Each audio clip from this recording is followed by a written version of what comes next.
सभी प्यारे बच्चे को गुड इवनिंग। आ जाइए बाबू, आज का सेशन हम लोग ऑन करते हैं। और देखिए आज का सबसे पहला क्वेश्चन ध्यान से देखेंगे। 68 नंबर क्वेश्चन क्या कहता है। तो कोडिंग डिकोडिंग से बच्चे क्वेश्चन दिया गया है। यदि लाल को पीला, पीला को नीला, नीला को उजला, उजला को हरा और हरा को पिंक कहा जाए एवं पिंक को पर्पल कहा जाए तो दूध का रंग कैसा होता है। तो हमें मालूम है कि दूध का रंग उजला यानी सफेद होता है और उजला को हम हरा कह रहे हैं। यानी इस कोडिंग डिकोडिंग को सॉल्व करने पे पता चलेगा कि सर दूध का रंग तो हरा होने वाला है। यानी ऑप्शन नंबर डी इसके लिए बेस्ट ऑप्शन होगा। नेक्स्ट क्वेश्चंस की ओर चलते हैं। ध्यान से देखिएगा। एक निश्चित कोड भाषा में हम बात करते हैं तो क्यू पी स्टार एल भी एम को स्टार पी क्यू, उसके बाद एम भी एल लिखता है। अगर ध्यान दोगे ना तो 3 लेटर को इंटर क्रॉस करवाया है और फिर बाद के 3 लेटर को इंटर क्रॉस करवाया है। तो इसी तरह से पूछता है @ B gamma X Z U को कैसे लिखेंगे।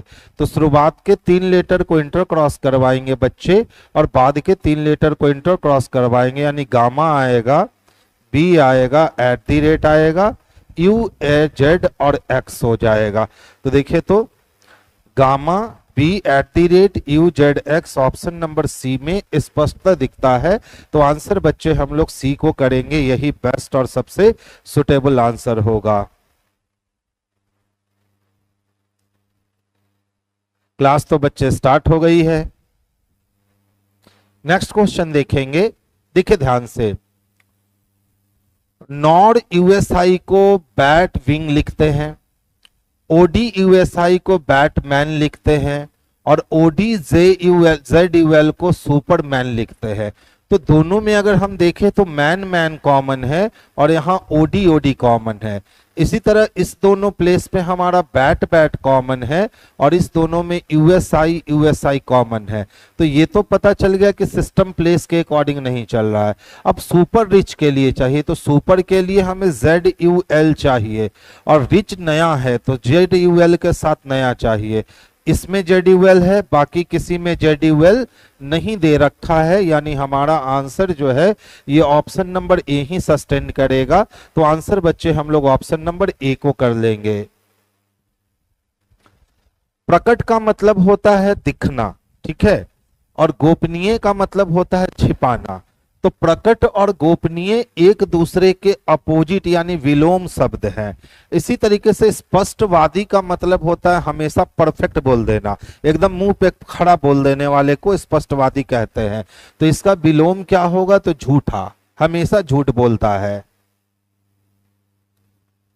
अच्छा देखिए तो 6 4 जोड़ेंगे तो 10 बन गया और 8 7 जोड़ेंगे तो 15 बन गया। अगर 15 में से 10 घटाएंगे तो 5 बच जाएगा जो कि यहां दे रखा है। इसी तरह से जोड़ दीजिए। 9 8 को जोड़ेंगे तो 8 8 16 1 17 मिलेगा और 12 और 7 को जोड़ेंगे तो 12 और 7 19 मिल जाएंगे। 19 में 17 घटाएंगे 2 आएगा, लेकिन 2 दिया नहीं है, यानी कुछ और काम किए गए हैं। तो चलिए देखते हैं क्या काम किए गए हैं। अगर जोड़ते हैं तो आता है 25। 25 किसका स्क्वायर है, 5 का स्क्वायर है, इसीलिए लिखा है कितना 5। 9 6 15 1 16 का 6, ये आया 36। 36 किसका स्क्वायर है, 6 का, इसीलिए लिखा है 6। इसका मतलब है कि सबको जोड़ देना है। तो 10 + 16 जोड़ दिए तो कितने हो गए, तो 26 हो गए और 9 + 14 जोड़ दिए तो 23 हो गए। दोनों को जोड़िए, 6 3 9 हो गया, 2 2 4। किसका स्क्वायर, 7 का स्क्वायर। तो 7 का स्क्वायर का मतलब 7 लिखना होगा, जो कि ऑप्शन नंबर ए में स्पष्ट रूप से देखने को मिलता है। तो बच्चे इसका आंसर ऑप्शन नंबर ए को लगा लीजिएगा, यही परफेक्ट और सबसे सुटेबल आंसर है।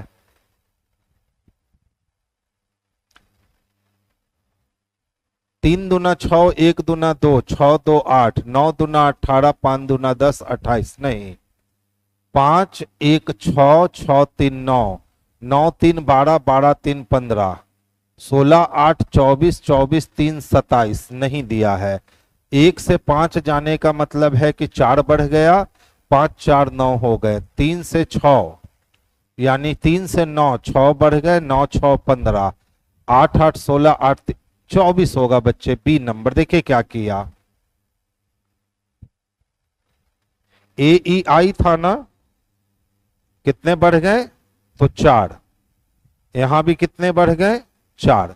इसी तरीके से सी आई ओ था, 3 में 6 जोड़ेंगे 9 हो जाएगा, 9 में 6 जोड़ेंगे तो 15 हो जाएगा। इसी तरह से एच था, पी था और पूछा वाट। तो देखिए 8 में 8 जोड़ेंगे तो 16 हो जाएगा और 16 में 8 जोड़ेंगे तो 24 हो जाएगा, यानी एक्स नंबर। अच्छा वाला क्वेश्चन है, तीसरे अटेम्प्ट में जाकर के क्वेश्चन बन सका तो अच्छा क्वेश्चन इसको कह सकते हैं। एक ही पासे को 2 बार घुमाया है और 5 के अपोजिट सरफेस पे चाहिए। अगर हम दोनों में ध्यान से देखें, ठीक है, 3 3 कॉमन है, तो 3 से 5 जाने के लिए क्या करेंगे, तो घड़ी की दिशा में, घड़ी की विपरीत दिशा में चलेंगे। तो यहां अगर घड़ी की विपरीत दिशा में चलते हैं तो 4 मिलता है, तो 5 का अपोजिट हमारे लिए 4 हो जाएगा, जो कि बेस्ट और सबसे परफेक्ट आंसर होगा। अब देखिए एक ही पासे को 3 बार घुमाया और कहता है नीचे पासे की 3 स्थितियां दी गई हैं, बता दो भैया 4 के अपोजिट में क्या है। तो यहां देखिए, यहां 4 को जानने वाला 3 और 5 है, फिर कहीं भी 3 5 नहीं है। यहां 4 को जानने वाला 2 और 6 है, कहीं भी 2 6 नहीं है। लेकिन अगर इस दोनों को कंपेयर करते हैं तो एक एलिमेंट 3 कॉमन है। 3 से 4 जाने के लिए एंटी क्लॉक चलेंगे, तो यहां 3 से एंटी क्लॉक चलेंगे, 1 मिलेगा। इसका मतलब है कि हमें 4 का अपोजिट 1 लगाना चाहिए, जो कि ऑप्शन नंबर डी में है। आप इससे भी करते तो यही काम होता। देख लो दोनों में कॉमन क्या है, तो 2, 2 से क्लॉकवाइज चलने पे 4, तो 2 से क्लॉकवाइज चलने पे 1, तो इसमें भी आंसर हमारा 1 ही आता। नेक्स्ट क्वेश्चन की ओर रुख करेंगे। देखिए दक्षिण पूरब को पूरब कह रहे हो ना, यानी 45 डिग्री आप घूम रहे हो एंटी क्लॉकवाइज। दक्षिण पूरब को अगर पूरब कह रहे हो तो एंटी क्लॉकवाइज 45 डिग्री घूम रहे हो। इसी तरह से उत्तर पश्चिम को पश्चिम कह रहे हो तो 45 डिग्री एंटी क्लॉक घूम रहे हो। तो पूछता है उत्तर को क्या कहेंगे, तो उत्तर को जब 45 डिग्री एंटी क्लॉक घुमाएंगे तो नॉर्थ वेस्ट कहेंगे, यानी उत्तर पश्चिम कहेंगे। अगर आपने इस चीज को समझ लिया कि कितना डिग्री का रोटेशन क्वेश्चन ले रहा है, तब आप मुजवानी बना लोगे, और नहीं तो फिर इसका रामबाण इलाज है कि आप क्या करो ना कि ये 8 लाइन खींच दो। अब देखो क्या कहता है, दक्षिण पूरब पूरब कहा जाता है, तो दक्षिण पूरब को पूरब कह रहे हैं 45 डिग्री एंटी क्लॉकवाइज। उत्तर पश्चिम को पश्चिम कह रहे हैं, यानी 45 डिग्री एंटी क्लॉकवाइज। दक्षिण पश्चिम को दक्षिण कह रहे हैं, यानी 45 डिग्री एंटी क्लॉकवाइज। और यही परिवर्तन जारी रहा तो उत्तर को क्या कहिएगा, तो उत्तर को 45 डिग्री एंटी क्लॉक घुमाइएगा तो कहां पहुंच जाइएगा, तो नॉर्थ वेस्ट। ये करने की जरूरत बच्चे तब नहीं पड़ेगी जब आप देख करके समझ जाओगे क्वेश्चंस को कि रोटेशन कितने डिग्री का है। और 4 ही रोटेशन लेता है, या तो 45 डिग्री, या तो 90 डिग्री, या तो 135 डिग्री, या तो 180 डिग्री। यही 4 रोटेशन इस क्वेश्चन का होता है। तो अगर आपने रोटेशन समझ लिया तो फिर क्वेश्चन में इतना काम करने की जरूरत आपको नहीं पड़ने वाली है। उत्तर की ओर मुख किए हुए लड़कियों की एक पंक्ति में जिगना माया से बाईं ओर 10वीं है, जो यानी माया दाईं ओर से 21वीं है।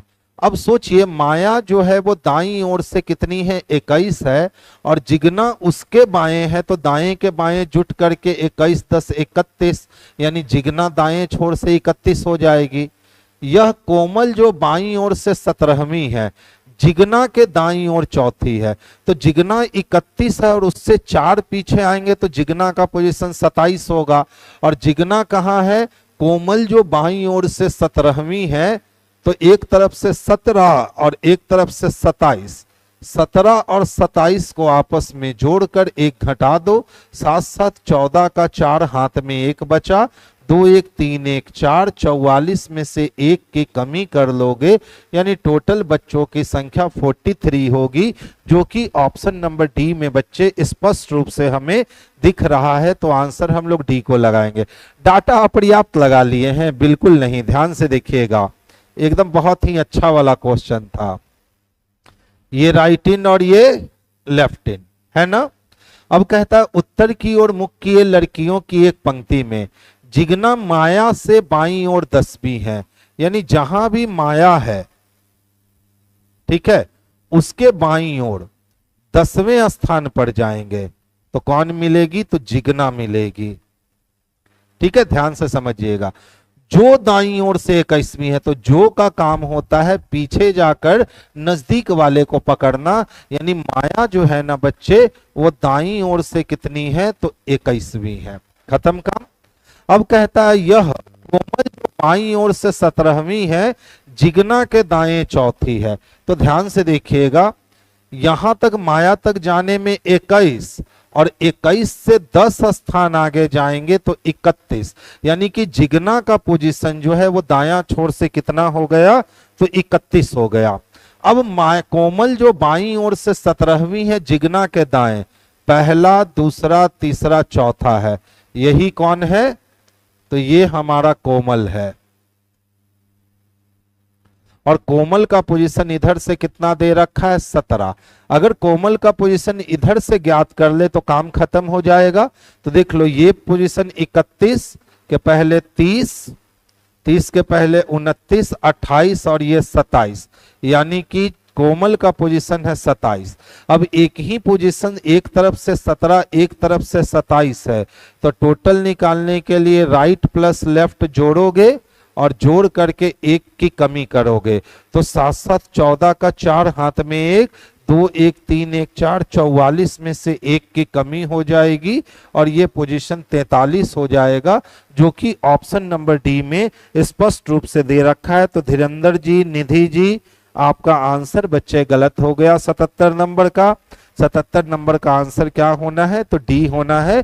यहाँ डाटा पूर्ण रूप से पर्याप्त था, डाटा में कमी कहीं भी नहीं थी। नेक्स्ट क्वेश्चंस की ओर चलते हैं। 3 और 4 बजे के बीच किस समय घड़ी की मिनट वाली सुई घंटे वाली सुई से 10 मिनट आगे होगी? बड़ा आसान होता है, बस सिर्फ इस चीज को आप समझ लो एक बार, उसके बाद ये क्वेश्चन आपसे यूं ही बन जाएगा। मिनट हैंड आवर हैंड से आगे हो तो प्लस करना है, और मिनट हैंड आवर हैंड से पीछे हो तो माइनस करना है।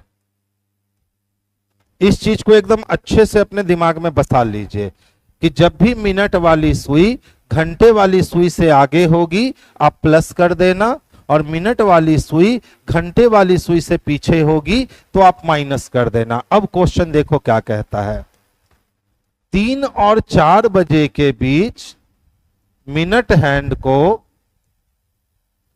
10 मिनट आगे रहना है, आगे रहना है यानी प्लस करना है। तो किसमें प्लस करेंगे?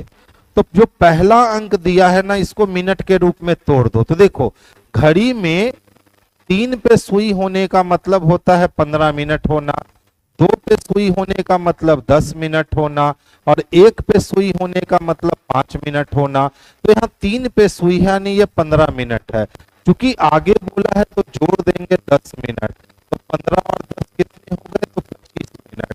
इस 25 मिनट को 12/11 के साथ मल्टीप्लाई करेंगे तो ये हो गया आपका 300/11। अब भाग लगा दो, 11 दूना 22 कट गया, 80 बच गया, 11 सतह 77 कट गए, 3 बच गए, यानी समय क्या लगा? तो 3 बज के 27 पूर्णांक 3/11 11 मिनट। जिस ऑप्शन में आपको ये दिखता है उस वाले ऑप्शन को आप आंसर बना लीजिए, और ऐसा ऑप्शन हमेशा बी नंबर में दिख रहा है हमें, तो बी को आंसर बनाएंगे। तो कॉन्सेप्ट क्या कहता है कि इस टाइप का जब भी क्वेश्चन हमको मिले और मिनट की सुई अगर आगे बोले तो हम प्लस करेंगे, और मिनट की सुई अगर पीछे बोले तो हम माइनस करेंगे। तो किसमें प्लस करेंगे, किसमें माइनस करेंगे?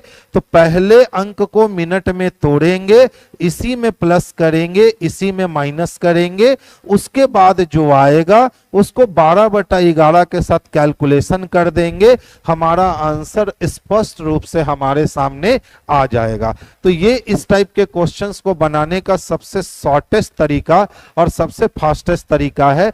जब आपको इसकी आदत हो जाएगी तो आप मुजवानी बनाने लगोगे, बिल्कुल समय नहीं लगेगा। देखिए, एक आदमी ने एक स्त्री से कहा, तो किसने कहा? तो आदमी ने कहा। किससे कहा? स्त्री से कहा। तुम्हारी मां यानी स्त्री की मां एक जनरेशन ऊपर के पति के इकलौते भाई, ठीक है, मेरे चाचा हैं। मेरे कौन है? चाचा है। अब पूछता है स्त्री आदमी से कैसे संबंधित है? तो ध्यान से समझिएगा, अगर हम हैं, ये मेरे चाचा के भाई चाचा की पत्नी चाची की बेटी चचेरी बहन, या हो सकता है कि मेरे चाचा के भाई पिता, पिता की पत्नी मम्मी की बेटी अपनी बहन। तो या तो स्त्री इस आदमी की चचेरी बहन हो सकती है या तो अपनी बहन हो सकती है। कहीं भी चचेरी बहन नहीं लिखा है लेकिन अपनी बहन लिखा है, तो ऑप्शन नंबर ए को ही हम अपने लिए परफेक्ट और सुटेबल आंसर बना देंगे। तो आंसर हमारा ए हो जाएगा। इसका पीडीएफ कहां मिलेगा बच्चे? ये टेस्ट सीरीज है, ठीक है। आपको ऐप पर या ऑफलाइन मोड में आकर के टेस्ट लगाने होंगे। ऑफलाइन मोड में टेस्ट आप किसी भी ब्रांच पर आकर लगा सकते हो, तीनों ब्रांच पे अवेलेबल है। ऑनलाइन मोड में टेस्ट लगाने के लिए आप प्ले स्टोर पर जाओगे, platform test series app download करोगे, वहां से आप ये BSSC +2 level BSSC CGL 4/BSO ये वाली टेस्ट टाइप करोगे, आपके पास टेस्ट आएंगे। काफी इजी है, 50 रुपए या 100 रुपए की टेस्ट होगी 1 महीने की, मंडे टू फ्राइडे, ठीक है। तो आप उस टेस्ट को परचेस करोगे, आप अपने मोबाइल पे या कंप्यूटर पे या लैपटॉप पे टेस्ट लगाओगे, और शाम को प्रश्नों का डिस्कशंस का संग्रह यहाँ देख लोगे। तो इसकी पीडीएफ नहीं मिलती है, ये आपको टेस्ट सीरीज के रूप में प्रोवाइड करना होता है। तो जो बच्चे टेस्ट लगाते हैं उनकी कोई भी कंफ्यूजन है तो वो यहां से देख करके अपनी कंफ्यूजन को दूर कर लेते हैं। अब देखिए, कहता है सर 11 छात्र हैं, ABCDEFGHIJK, पहली पंक्ति में शिक्षक के सामने बैठे हैं। तो शिक्षक के सामने बैठे हैं 11 लोग, तो हम लोग क्या करते हैं कि एक पंक्ति बना लेते हैं, इस साइड राइट लिख लेते हैं और इस साइड लेफ्ट लिख लेते हैं, और इसी पे हमें 11 लोगों को बैठाना है। देखिए, कहता है डी जो एफ के ठीक बाएं है, सी के दाएं दूसरे स्थान पे है। तो फिक्स तो नहीं है कि इस लाइन पे कहां होगा, तो डी जो एफ के ठीक बाएं है, ठीक है, सी के दाएं दूसरा है, सी के दाएं दूसरा है। अभी तक इसका फिक्स पोजीशन नहीं मिला है, छोड़ देंगे। ए ई के दाएं दूसरा है, जो दोनों में से एक छोर पर है। तो सोचिए, जहां भी ई होगा उसके दाएं दूसरा ए होगा। अब कहता है जो, तो जो हमेशा पास वाले को पकड़ेगा, यानी ई दोनों में से एक छोर पर है, तो ई को हम दायां छोर पे रख नहीं सकते क्योंकि फिर उसके दाएं ए संभव नहीं है। तो ई को हमें रखना पड़ेगा बाएं छोर पर, और इसके दाएं पहला नहीं दूसरा कौन? ए। देख लीजिए, 1 2 3 4 5 6 7 8 9 10 और ये 11 लोगों की व्यवस्था हो गई। अभी भी इसका कंफर्मेशन नहीं है क्योंकि प्लेस बहुत खाली है, छोड़ दीजिए, आगे चलिए। जे ए और बी का निकटतम पड़ोसी है, तो जे को यहां रख नहीं सकते, तो जे को यहां रखेंगे तभी हम बी को यहां रख सकेंगे। तो जे ए और बी का निकटतम पड़ोसी है। और तो यहां और उसके लिए आया जो बीच में बैठा, तो बीच में कौन बैठा, तो जे बैठा। कहां है, तो जी के बाएं तीसरा है, यानी जे जो है वो जी के बाएं पहला, दूसरा और तीसरा है। एच डी के ठीक बाईं ओर है, एच को जब भी बैठाना है तो डी के ठीक बाईं ओर बैठाना है, यानी सी एच डी एफ 4 घर लगातार कैप्चर करेगा, और ये 4 घर बस लगातार यही दिख रहा है, तो सी एच डी एफ। आगे चल दीजिए, एच डी के ठीक बाईं ओर बैठा है और आई के दाईं ओर तीसरा है, तो और किसके लिए, तो एच के लिए, यानी एच कहां है, तो आई के दाईं ओर पहला, दूसरा, तीसरा है। अब एक एलिमेंट बच गया है, वो एलिमेंट देख लो कौन है, तो A B C D E F G H I J बचा हुआ है, जे को यहां रख लीजिए, और एक अटेम्प्ट में हमारा अरेंजमेंट जो है वो कंप्लीट हो गया। तो आगे अगर एग्जाम में आपको अच्छा करना है तो सिटिंग अरेंजमेंट को आपको अच्छा करना ही पड़ेगा, क्योंकि इससे बहुत क्वेश्चन आजकल पूछे जाने लगे हैं। पंक्ति के बीच में कौन है, 11 लोग हैं, तो 2 2 4 1 5 इधर और 2 2 4 1 5 इधर, यानी कि पंक्ति के बीच में आई है, जो कि ऑप्शन नंबर डी में स्पष्ट रूप से दे रखा है। तो आंसर हम लोग बच्चे ऑप्शन नंबर डी को लगा लेंगे। किनका आंसर आ चुका था, धीरेन्द्र का आंसर आ चुका था, 80 का डी होगा। बहुत बढ़िया बच्चे। नेक्स्ट क्वेश्चन देखिए, इसी से रिलेटेड है। निम्नलिखित में से विद्यार्थियों का कौन सा समूह जी के दाईं ओर बैठा है, तो देखिए जी की पोजीशन मालूम है ना, जी के दाईं ओर सी एच डी एफ बैठा है, सी एच डी एफ बैठा है, जो कि ऑप्शन नंबर बी में दिखता है। अच्छा देखिए,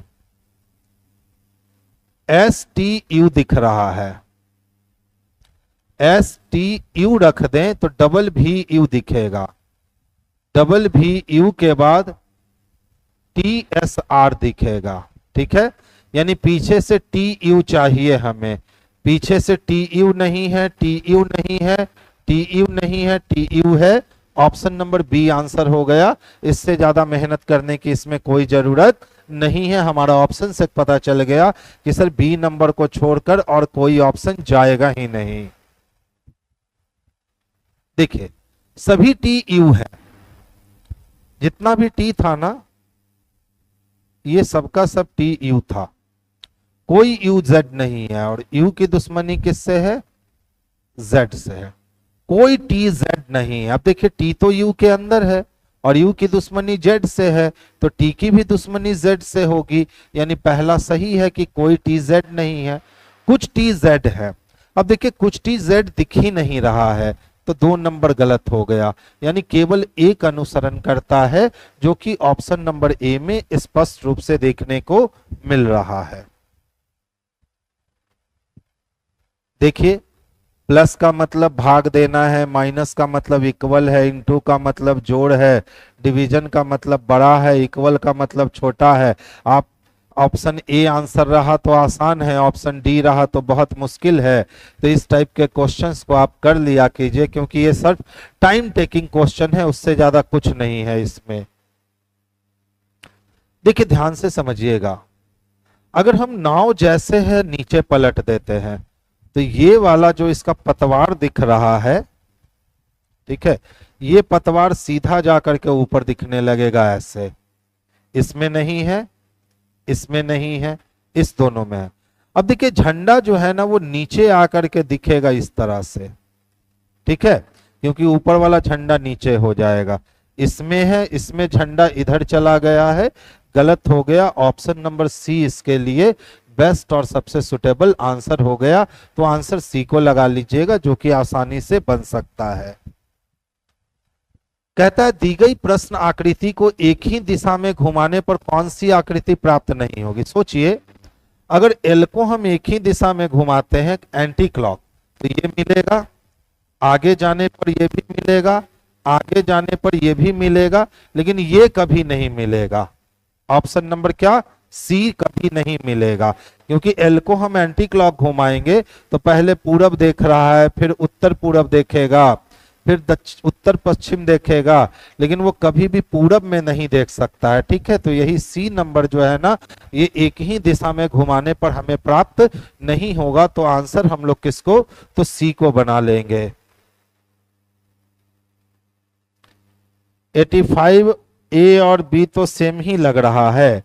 कहाँ 85 में बी और ए और बी सेम लग रहा है, मुझे तो नहीं दिखा। अच्छा, ए और बी सेम लग रहा है, झंडा देखिए तो, इससे ना काटे ए को। ठीक है, और इसमें देखिए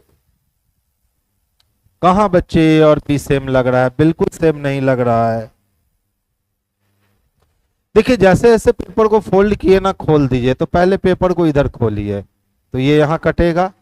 अब पेपर को नीचे खोलिए तो ये यहां कटेगा। यानी ऐसी आकृति किसमें दिख रही है, तो ऑप्शन नंबर ए में ही दिख रही है। तो परफेक्ट आंसर हम ऑप्शन नंबर ए को करेंगे, जो बेस्ट और सबसे सुटेबल आंसर है। ध्यान से समझोगे। डेजर्ट की बात करें,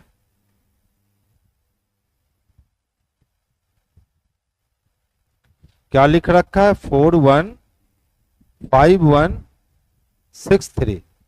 इसी तरह से आर्मी की बात करें, 2687 लिख रहा है। अब देखो दोनों में कुछ कॉमन है क्या, तो हाँ सर दोनों में आर कॉमन है, और आर के प्लेस पे क्या है, तो 6 है। दोनों में ई इसमें कॉमन है, ई के प्लेस पे 1 है। यानी प्लेस के अकॉर्डिंग सिस्टम चल रहा है। तो किसके लिए चाहिए, स्मार्ट के लिए चाहिए। एस की बात करें तो एस के लिए 5 लिख सकते हैं, एम के लिए हम 8 लिख सकते हैं, ए के लिए हम 2 लिख सकते हैं, आर के लिए 6 लिख सकते हैं, और टी के लिए 3 लिख सकते हैं। यानी 5826 चाहिए। 5826 ऑप्शन नंबर डी में दिख रहा है। तो आंसर हमारा ऑप्शन नंबर डी जो है, यही बेस्ट और सुटेबल आंसर होगा। इस टाइप के कोडिंग डिकोडिंग हमेशा से पूछे जाते रहे हैं। आपको ये क्वेश्चन 30 साल पहले भी ऐसा क्वेश्चन मिल जाएगा, और अभी के एग्जामिनेशन में भी आपको ये प्लेस के अकॉर्डिंग वाली क्वेश्चन हमेशा मिल जाएगी। एस बिंदु से प्रारंभ करके सुभाष जो है दक्षिण में 15 मीटर चलता है। तो कोई एस बिंदु है, इससे प्रारंभ करके सुभाष 15 मीटर कहां चलता है, दक्षिण की ओर चलता है। फिर वो अपने बाईं ओर मुड़ जाता है, और बाईं ओर मुड़ के 40 मीटर चलता है। यहां से बाईं ओर मुड़ करके सुभाष 40 मीटर चलता है। इसके बाद वो अपने बाईं ओर मुड़ करके 15 मीटर चलता है। इसके बाद बाईं ओर मुड़ करके वो 15 मीटर चलता है। फिर अपने बाईं ओर मुड़ के 60 मीटर चलता है। यहां से वो अपने बाईं ओर मुड़ता है, और कितना, तो 60 मीटर चलता है, और बिंदु टी पर पहुंच जाता है। अब पूछ रहा है सुभाष बिंदु एस से कितना दूर है। तो देखिए एस से जो डिस्टेंस निकलेगा यही डिस्टेंस निकलेगा। ये पूरा डिस्टेंस 60 है, इसमें से 40 खत्म, तो 40 खत्म, तो ये डिस्टेंस बचा 20, और ये डिस्टेंस 40 तो खत्म ही हो गया। तो 20 के डिस्टेंस पे है। यानी ऑप्शन नंबर 20 के लिए बेस्ट और सबसे परफेक्ट आंसर है। तो आंसर हम लोग ऑप्शन नंबर बी को करेंगे। देखिए जैसे जैसे पेपर को फोल्ड किया ना, वैसे वैसे पेपर को खोलेंगे। तो ध्यान से देखोगे तो सबसे पहले पेपर इधर खुला है,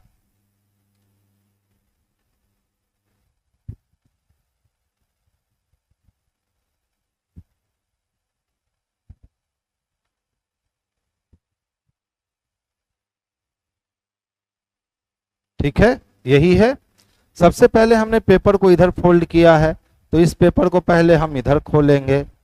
तो ये पेपर हमें इस तरह से रिएक्ट करके दिखाएगा, यहां एक सर्किल बनेगा। अब पेपर को नीचे फोल्ड किए हैं तो पेपर ऊपर खुलेगा। तो पेपर जब ऊपर खुलेगा तो ये पेपर हमें इस तरह से रिएक्ट करके दिखाएगा, और ये सर्किल और एक सर्किल यहां पूरा हो जाएगा। अब देखो ऐसी व्यवस्था हमें कहां दिख रही है, तो ऐसी व्यवस्था बस ए नंबर में दिख रही है। तो हमारा परफेक्ट आंसर जो है ना बच्चे, ये ए हो जाएगा। तो आंसर हम लोग ऑप्शन नंबर ए को करेंगे। कहता है 4 विकल्प दिए गए हैं, जिसमें से 3 किसी ना किसी रूप में समान है जबकि शेष में एक अलग है, उस विकल्प को चुनिए जो अलग है। तो देखिए 6 की बात करें तो 6 का स्क्वायर 36, 12 की बात करें तो 12 का स्क्वायर 144, 16 की बात करें तो 16 का स्क्वायर 256, लेकिन 62 किसी का स्क्वायर नहीं होता है, ये 8 का स्क्वायर -2 है। इसीलिए बी नंबर जो है ना वो अदर से डिफरेंट है, क्योंकि सब में स्क्वायर दे रखा था लेकिन बी नंबर ऑप्शन में स्क्वायर करके -2 कर रखा था, तो हम लोग बी को अपना आंसर बनाएंगे। देखिए जितनी भी नदियां हैं सभी नदियां दीवार है और सभी दीवार पत्थर है, जितने भी दीवार है वो पत्थर है। सभी पत्थर कपड़ा है, जितना भी पत्थर है वो सब कपड़ा है। सभी कपड़ा पेड़ है, जितना भी कपड़ा है वो सबका सब क्या है, पेड़ है। अब कहता है सर वेन डायग्राम तो बन गया, अब अपना कंक्लूजन निकालो। तो पहला कंक्लूजन बच्चे कह रहा है कुछ पेड़ पत्थर है। देखो पेड़ का जितना हिस्सा है उसके कुछ हिस्से पे पत्थर है, यानी कुछ पेड़ पत्थर है, कुछ कपड़े नदियां हैं। जितना भी कपड़ा है उसके कुछ हिस्से पे नदी है, सभी दीवार कपड़ा है। देखिए जितना भी दीवार है वो सब कपड़ा के अंदर है, यानी सभी का सभी अनुसरण करता है। तो इस कंडीशन में हम अपना आंसर ऑप्शन नंबर डी को लगाएंगे, जो कि बेस्ट और सबसे परफेक्ट आंसर होगा। तो आंसर डी को कर लेना। क्या है हमारे पास 36, 37, 46, 71 वाट और 201। अगर छोटा छोटा पद आगे बढ़ रहा हो ना तो ये एडिशन बेस्ड सीरीज होता है, पर 2 पदों के बीच का अंतर निकाल लो। पहले 1 बढ़ा है, उसके बाद देखे तो 9 बढ़ गए हैं, 11 में से 6 गया, 5 बचा और यहाँ 25 बढ़ गया है। हम कह सकते हैं सर 1 का स्क्वायर, उसके बाद 3 का स्क्वायर, उसके बाद 5 का स्क्वायर, यानी तय है कि सर 7 का स्क्वायर बढ़ना है। तो जब 7 का स्क्वायर हम बढ़ाएंगे बच्चे तो 49 बढ़ेगा। तो 9 1 10 का 0 हाथ में बचा 1, 7 1 8 4 12, यानी ये वैल्यू 120 लेगा। 120 वैल्यू किस में दे रखा है, तो ऑप्शन नंबर डी में दे रखा है। तो आंसर हम लोग ऑप्शन नंबर डी को कर लेंगे। आसान सा क्वेश्चन था। उस विकल्प का चयन करें जो दिए गए शब्दों का वह क्रम दर्शाता है जिस क्रम में वो अंग्रेजी शब्दकोश में आते हैं। तो देखिए CALI कॉमन है, तो सबसे पहले समझेंगे कि CALI है ही नहीं, हट गया। अब देखिए अब सबसे पहले B आएगा, तो यहाँ BE है और यहाँ BR है, तो पहले BE आएगा, यानी 5 नंबर उसके बाद 1 नंबर। ये ऑप्शन और ये ऑप्शन कैंसिल हो गया, यहीं पे स्वभाव हट जाएगा। अब देखिए इसके बाद B से बड़ा कौन है, C है। C यानी कि अब आना चाहिए 4 नंबर, इसमें 2 नंबर दे रखा है, ये गलत हो गया और ऑप्शन नंबर ए इसके लिए बेस्ट और सबसे सुटेबल आंसर हो गया। बिल्कुल सही है धीरेन्द्र, निधि का भी आंसर सही है। धीरेन्द्र और निधि आज आंसर दे रहे हैं, कल ममता और धीरेन्द्र आंसर दे रहे थे, आज निधि और धीरेन्द्र आंसर दे रहे हैं। बाकी लोग भी आंसर दीजिए, मुझे भी अच्छा लगेगा। देख लो बाबू क्या कहता है। 6 स्टूडेंट है ABCDEF, उत्तर की ओर अभिमुख होकर के खड़े हैं। तो 6 लोगों की व्यवस्था करनी है और सब लोग कहां देखने वाले हैं, उत्तर की ओर। अब ध्यान देना, A एक छोर पर खड़ा है और F उसके पड़ोस में है। तो A किस छोर पे खड़ा है मालूम तो नहीं है, तो 2 कंडीशन हो सकता है। A एक छोर पे खड़ा है और F उसका पड़ोसी है, या ऐसा भी हो सकता है कि A एक छोर पे खड़ा है और F उसका पड़ोसी है। 2 केस हो सकता है, छोड़ दीजिए। B E के एकदम दाएं पड़ोस में खड़ा है, तो जहां भी E होगा उसके दाएं पड़ोस में हम B को खड़ा करेंगे। अभी बहुत सारा ऑप्शन है। B दाएं छोर से दूसरे स्थान पे है। देखिए अब B का प्रूफ कर दिया कि कहां है, तो दाएं छोर से दूसरे स्थान पे, यानी ये वाली बात तो खत्म हो गई। तो 1 2 ये 3 ये 4 ये 5 और ये 6, तो बी दाएं छोर से दूसरा है, तो ई को फिर यहां आना पड़ेगा। आगे चल दीजिए। सी एफ के पड़ोस में नहीं है, जब सी को हम यहां नहीं रख सकते तो सी को यहां रखना पड़ेगा। अब पूछ रहा है सर बता दो बाएं छोर पे कौन खड़ा है, तो बाएं छोर पे ए खड़ा है, यानी ऑप्शन नंबर ए सुटेबल है। आंसर किन्होंने दिया मुझे? निधि का है 95 का ए होगा, सही है। धीरेन्द्र का भी 95 का ए होगा, सही है। बाकी बच्चे भी आंसर दीजिए। त्योहार के दिन आपराधिक घटनाओं में एकदम वृद्धि हो जाती है। स्टेटमेंट को समझिए, समस्या दिखा रहा है। जब भी फेस्टिवल सीजन आता है तो आपराधिक घटनाएं में वृद्धि हो जाती है, तो इसका समाधान करना होगा, यानी कार्यवाही लेना होगा। पुलिस को इस वृद्धि के कारण का तुरंत पता लगाया जाना चाहिए, बिल्कुल सही। भविष्य में त्योहार के दिनों में ऐसी घटनाओं की पुनरावृत्ति को रोकने के लिए पुलिस को व्यापक सावधानी बरतनी चाहिए, बिल्कुल बरतनी चाहिए। त्योहार के दिन से पहले जाने हुए अपराधी को बंदी बना लेना चाहिए, वो उसके स्वतंत्रता का हनन हो जाएगा। ठीक है, कि जो भी अपराधी हम जान रहे हैं कि अपराधी है उसको जेल में बंद कर दे, तो ये बिल्कुल गलत हो जाएगा। तो सही कौन है? तो 1 और 2 सही है, और 1 2 किस में दिखता है? तो ऑप्शन नंबर सी में दिखता है। तो आंसर हमारा ऑप्शन नंबर सी जो है यही बेस्ट और सबसे परफेक्ट आंसर होगा। 4 अक्षर समूह दिए गए हैं, जिसमें से 3 किसी तरह से संगत है और 1 असंगत है। असंगत वाले अक्षर समूह का पता लगाना है। तो देखिए 7 से 1 होने का मतलब है कि यहां 6 की कमी करेंगे। यहां 22 से 29 होने का मतलब है कि 7 जोड़ देंगे। 13 से 20 होने का मतलब है 7 जोड़ देंगे, और 4 से 11 होने का मतलब है 7 जोड़ देंगे। तो सब में आप देख रहे हो कि 7 जोड़े गए हैं पहले से दूसरे जाने के लिए, लेकिन इसमें 6 घटाया गया है, यानी यही सबसे डिफरेंट रिएक्शन दे रहा है। तो आंसर हम लोग ऑप्शन नंबर ए को करेंगे, जो बेस्ट और सुटेबल आंसर है।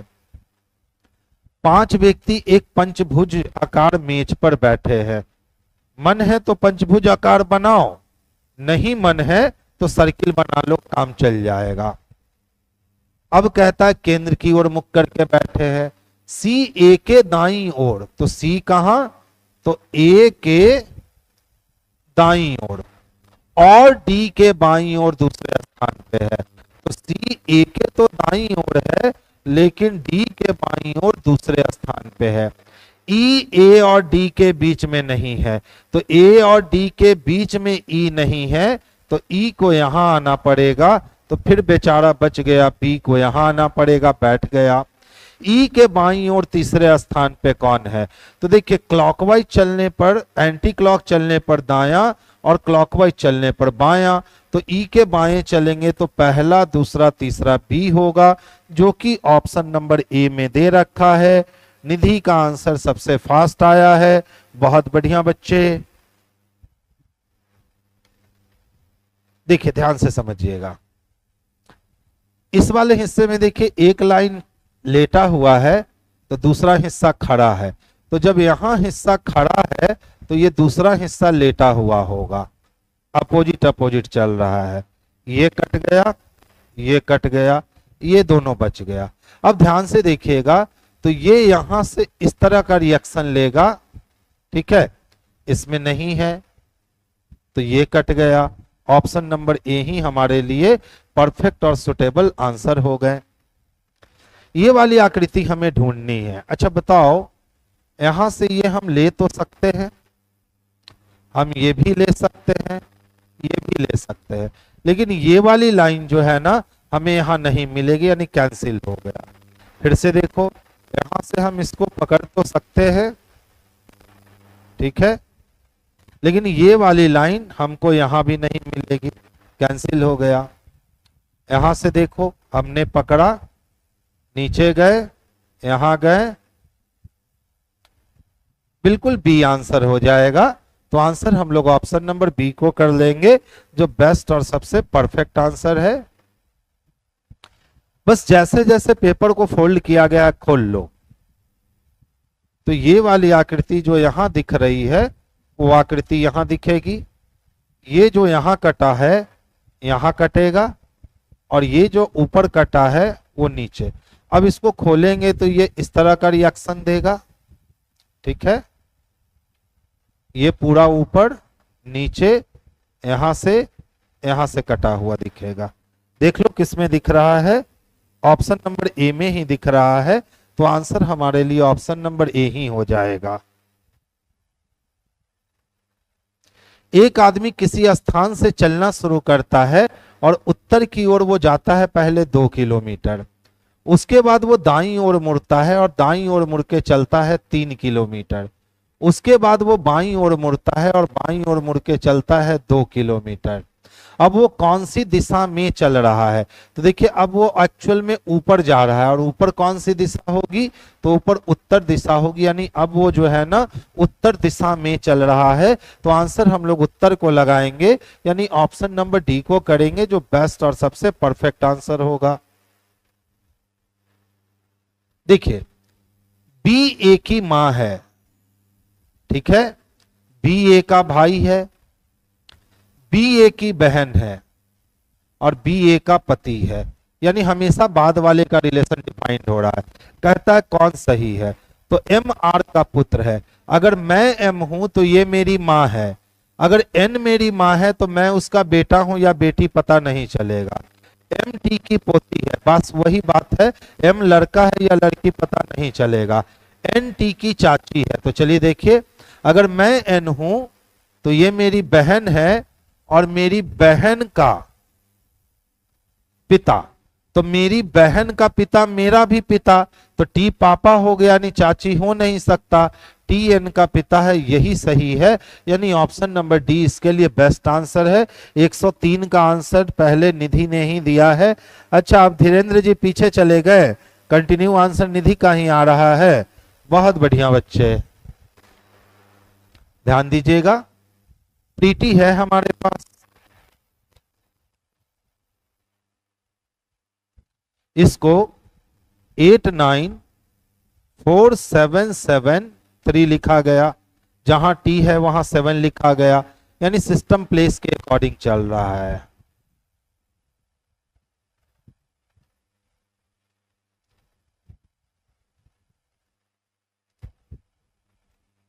SCIENCE क्या लिखा गया है, 6524154। देखिए जहां E है वहां 4, जहां C है वहां 5, यानी पूरा सिस्टम प्लेस के अकॉर्डिंग चल रहा है। तो किसके लिए चाहिए, तो प्रिंस के लिए चाहिए, ठीक है, प्रिंस के लिए चाहिए।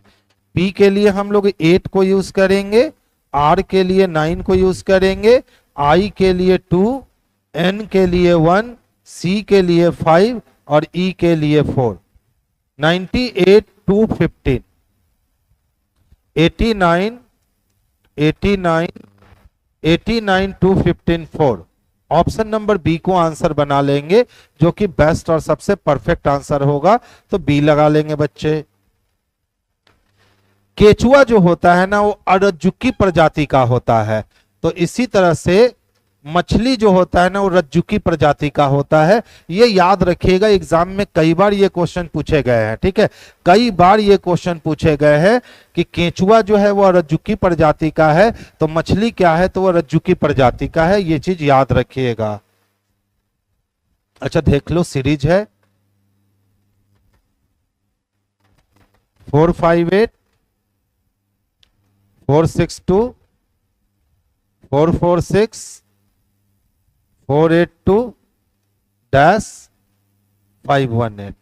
ध्यान से देखोगे, बढ़ा फिर घटा फिर बढ़ा, इसका मतलब है कि ये अल्टरनेट सीरीज चल रहा है। कैसा है, अल्टरनेट सीरीज चल रहा है। हमको ये अंतर समझना है कि ये अंतर क्या है, ठीक है, ध्यान से देखिएगा। 8 में से 6 गया 2 बच गए, 5 में से 4 गया 1 बच गए, यानी 12 की कमी हो रखी है। अगर यहां भी हम 12 की कमी करते हैं तो देख लो, तो 6 में से 2 गया तो 4, जो कि नहीं दिख रहा है। तो अब इस वाले अंतर को देखना होगा। 62 से 82 है, यानी कि यहाँ 20 बढ़ गए हैं, और 82 से 18 है, तो 8 में से 2 गया। 8 में से अगर 2 माइनस करते हैं तो 6 बचा। 11 में से 8, 3 बचा। 16 का अंतर ले रहा है। यहां भी हम 16 का अंतर देते हैं। 6 2 8 हो गया,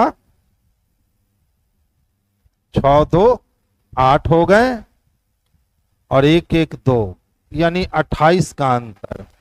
अगर 4 4 6 में से 28 को माइनस करेंगे तो 16 में से 8 गया 8, 3 में से 2 गया 1, 418 आ जाएगा बच्चे, जो कि ऑप्शन नंबर सी में दे रखा है।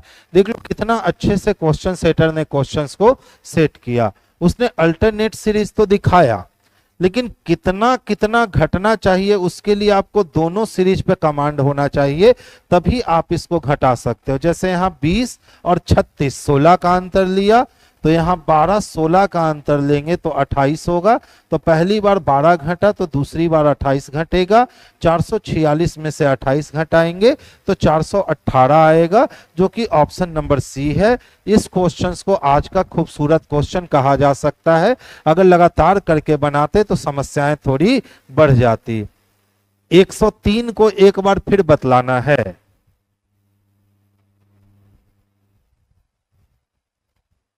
कुछ नहीं था बाबू, देखिए, इनटू के बाद अगर कोई आती है तो उसको माता कहते हैं, माइनस के बाद अगर कोई आता है तो उसको भाई कहते हैं, प्लस के बाद अगर कोई आता है तो उसको बहन कहते हैं, और डिवीजन के बाद अगर कोई आता है तो उसको पिता कहते हैं। यही बताया गया है आपके कंडीशन में। आपका समीकरण दिया गया है m into N plus R divided by T.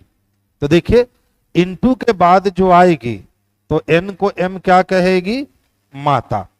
तो जब m की मम्मी n है तो n तो महिला हो गई क्योंकि वो मम्मी है, लेकिन m उसका बेटा है या बेटी है पता तो नहीं चलेगा। तो यहाँ m का मेल फीमेल पता नहीं चला, तो हम नहीं कह सकते हैं कि m r का पुत्र है और m पोती है, क्योंकि m का मेल फीमेल पता नहीं चलेगा। अब यहाँ कहता है कि n t की चाची है। तो देखिए, तो अगर हम n है तो प्लस के बाद जो मिलता है वो मेरी बहन है, और मेरी बहन का t कौन है? तो पिता है। तो n की बहन हो गई r, और बहन का जो पिता होगा वो पिता होगा। तो t n का पिता होगा। यहाँ कह रहा है n t की चाची है। जब t पिता है तो चाची तो हो ही नहीं सकती, तो t n का पिता है। ऑप्शन नंबर डी सही है। बस यही है ब्लड रिलेशन, और ज्यादा मेहनत इसमें करना नहीं होता है। नेक्स्ट वन देखेंगे। आइए देखिए, ARE कितना लिखा है? 87। तो सीधा मान से तो संभव नहीं है। 18 और 5 हो जाएंगे कितने? तो 23, 23 1 24, 24 के टेबल में ये आएगा नहीं। उल्टे मान से देखते हैं तो A का अपोजिट Z, R का अपोजिट I, और E का अपोजिट V। तो 26 और 9 हो गए 35, 10 45, 10 55, 2 57, 57 और 87 नहीं आए। अच्छा, यहाँ बहुत बड़ी संख्या दे रखी है, यानी कि मल्टीप्लिकेशन हुआ है। जब संख्या बहुत बड़ी हो जाए तो मल्टीप्लिकेशन हुआ है। 1 इंटू 18 गुने 5, तो 18 पचे 90, एकम 90, ये वैल्यू आया मल्टीप्लाई करने पे 90। अगर हम इसमें 3 की कमी कर देते हैं तो 87 मिलता है। चलिए दूसरे को चेक करके देखते हैं, नॉट को। क्या ये आएगा? n की वैल्यू 14, o की वैल्यू 15 और t की वैल्यू 20।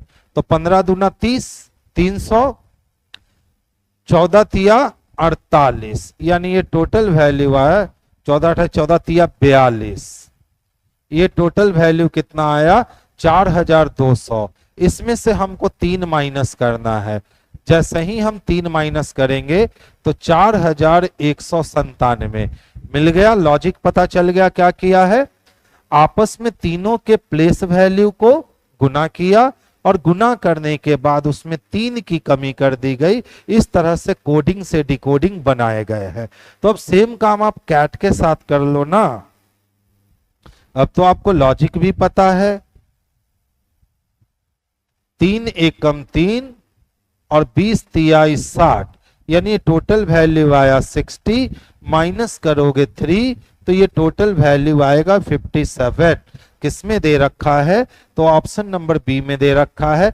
बेहतरीन क्वेश्चन है, एकदम बिल्कुल लाजवाब क्वेश्चन है। देखिए इसका आंसर कितने लोगों ने दिया है, 107 का आंसर बी, धीरेन्द्र का आंसर आया है, निधि का आंसर आया है। बहुत बढ़िया बच्चे, मजा आ रहा है आप लोग को देखकर। इसको खुद कर लिया कीजिए, ए आंसर होगा तो बहुत आराम से बनेगा, डी आंसर होगा तो बड़ा ही टाइम लगाएगा। देखिए सबसे पहले देखेंगे ना तो 5 अपने जगह पे क्या करेगा, तो सर पलट जाएगा। इसमें नहीं है, इसमें है, इसमें है, इसमें है। अब देखिए 6 अपने जगह पे क्या करेगा, पलट जाएगा, इसमें नहीं है। अब इस दोनों में अंतर देख लो कहां पे है, तो देख लो अंतर किसका है, तो आर का। आर जो हमें इस तरह से रिएक्ट कर रहा है, वो आर हमें इस तरह से रिएक्ट किया हुआ दिखेगा।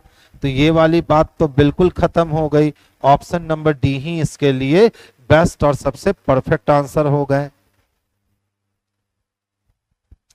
73 52 से जोड़ करके 75 लाया है, तो 73 में पहले 52 घटाते हैं, 73 में 52 को घटा दिए, 3 में से 2 गया 1, 7 में से 5 गया 2, 21 के टेबल में 21 नहीं आएगा 75। एक काम और करते हैं, 73 में से 75 नहीं, 75 में से 52 घटाते हैं, 75 में से 52 घटाते हैं, 5 में से 2 गए 3 और 7 में से 5 गया 23, 23 दूना 46 ना, 23 तिया 69, 70 71 72 73, यानी हम इसको 3 से गुना कर दें तो 3 तिहाई 9 हो गए, 2 तिहाई 6 और प्लस कितना करना पड़ेगा, 75 73 लाने के लिए तो प्लस 4 करना पड़ेगा। दूसरे में कर कर देखते हैं, काम बन गया तो फिर बन गया। तो क्या करते हैं कि 63 में से 41 को माइनस करते हैं, 3 में से 1 गया 2, 6 में से 4 गए 2, इसको गुना करना है 3 से, तो 3 दूना 6, 3 दूना 6 और जोड़ना है 4 तो हो जाएगा 70। नहीं दिया है। अब कुछ कॉमन ढूंढते हैं, 3 2 5 4 1 5 8 7 15, 3 2 को जोड़े तो 5, 4 1 को जोड़े तो 5, 8 7 को जोड़े तो 15। इसका मतलब है कि चाह रहा है कि 73 और 52 को जोड़ दीजिए। तो 3 2 5 7 5 12 125 हो गया।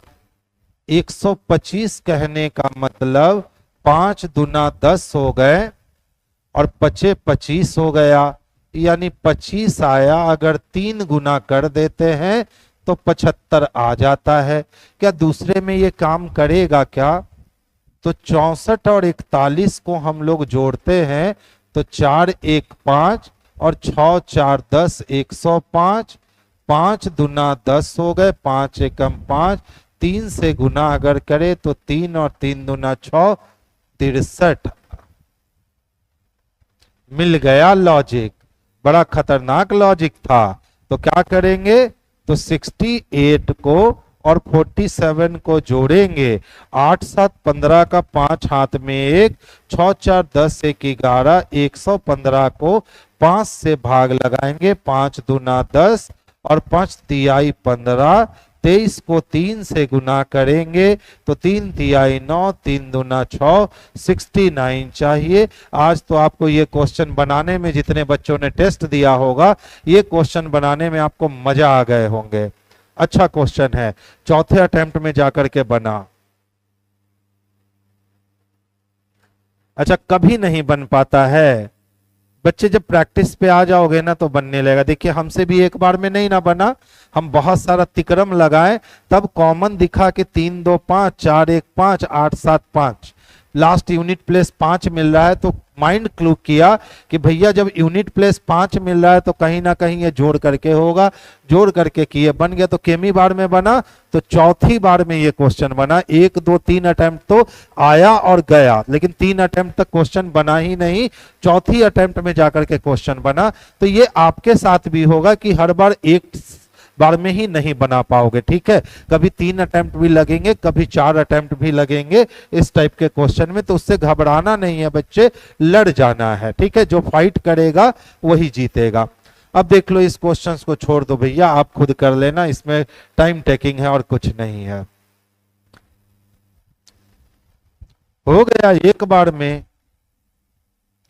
5 का स्क्वायर कर दीजिए, 25 हो गया, इसको दुगना कर दीजिए, 50 हो गया, और 2 जोड़ दीजिए, 52 हो गया।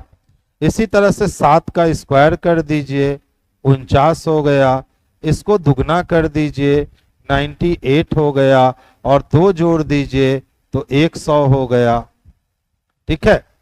इसका मतलब है कि हमें चाहिए कितना, तो 164 चाहिए, और प्लस 2 करने पे चाहिए, यानी यहां 162 होना चाहिए, और यहां 2 से गुना होना चाहिए, और यहां क्या लेंगे, तो 64 दुना तो नहीं पहुंचेगा, लेकिन अगर 9 को रख दे तो 9 9 81 हो जाएगा, 81 दुना 162 पहुंच जाएगा, यानी आंसर हमारा 9 हो जाएगा, जो कि ऑप्शन नंबर बी में था। कितने बच्चों ने आंसर दिया? इस क्वेश्चन का आंसर किन्हीं ने भी हमें नहीं दिया। अच्छा लॉजिक था, इसके पीछे वाला क्वेश्चन का लॉजिक ज्यादा खतरनाक था, ये लॉजिक थोड़ा सा चलेबल था, लेकिन इसके पीछे वाले का लॉजिक सही में खतरनाक लॉजिक था।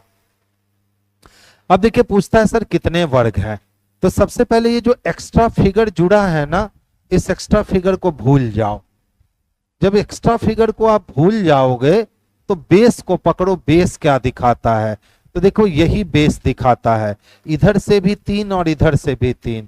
तो आपको मालूम है ना कि जब हॉरिजेंटल और वर्टिकल बॉक्स की संख्या एक समान हो तो 1 का स्क्वायर प्लस 2 का स्क्वायर प्लस 3 का स्क्वायर करते हैं, तो 3 3 9 4 13 1 14, 14 तो मिल गया। अब देखो 14 के बाद ये रहा 15 नंबर का वर्ग, और ये रहा हमारा 16 नंबर का वर्ग, इसी तरह से ये रहा हमारा 17 नंबर का वर्ग, और ये रहा हमारा 18 नंबर का वर्ग, यानी इसमें 4 वर्ग और बढ़ गए। तो 14 और 4 कितने हो गए, तो इसमें टोटल 18 वर्ग हैं। किसमें दे रखा है, तो ऑप्शन नंबर डी में दे रखा है बच्चे। तो आंसर हम लोग ऑप्शन नंबर डी को लगाएंगे बाबू, जो कि सबसे परफेक्ट आंसर होगा। उस विकल्प का चयन कीजिए जो दिए गए शब्द को सही क्रम में दर्शाता है, जैसा कि अंग्रेजी शब्दकोश में दिखाई दे रहा है। तो देखिए सबसे पहले देखो DIS कॉमन है सब में, है ना, DIS कॉमन सब में। तो अब यदि हम डिक्शनरी में देखने जाएंगे तो सबसे छोटा C है, यानी 3 नंबर से स्टार्ट होगा। C से बड़ा E है, यानी 3 के बाद 2 आएगा। E से बड़ा हमारे पास G है, यानी 5 नंबर आएगा।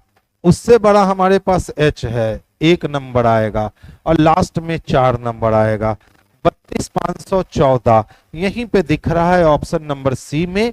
तो आंसर बच्चे ऑप्शन नंबर सी को बनाएंगे, जो परफेक्ट और सबसे सुटेबल आंसर है। कहता है सर ए का अर्थ है ना कि आप प्लस कर दो, तो जहां भी ए दिखते हैं बच्चे वहां आप प्लस कर दो। बी का अर्थ है कि मल्टीप्लाई करने हैं आपको, तो जहां भी बी दिख रहे हैं मल्टीप्लाई कर दो। सी का अर्थ है कि माइनस लगाना है, बी के स्थान पे मल्टीप्लाई था। और डी का मतलब है ना कि आप डिवीजन लगाओगे। तो देखिए सबसे पहले तो हमें सारे ब्रैकेट को सॉल्व करना है। तो 13 तिया कितने हो गए, तो 39 हो गए, बटा 3 लिख सकते हैं, प्लस 7 दूना 14, 2 इंटू 6 माइनस 21, और प्लस 32 दूना 64। अब सबसे पहले डिवीजन का काम ले लेंगे, तो चलिए डिवीजन का काम करते हैं।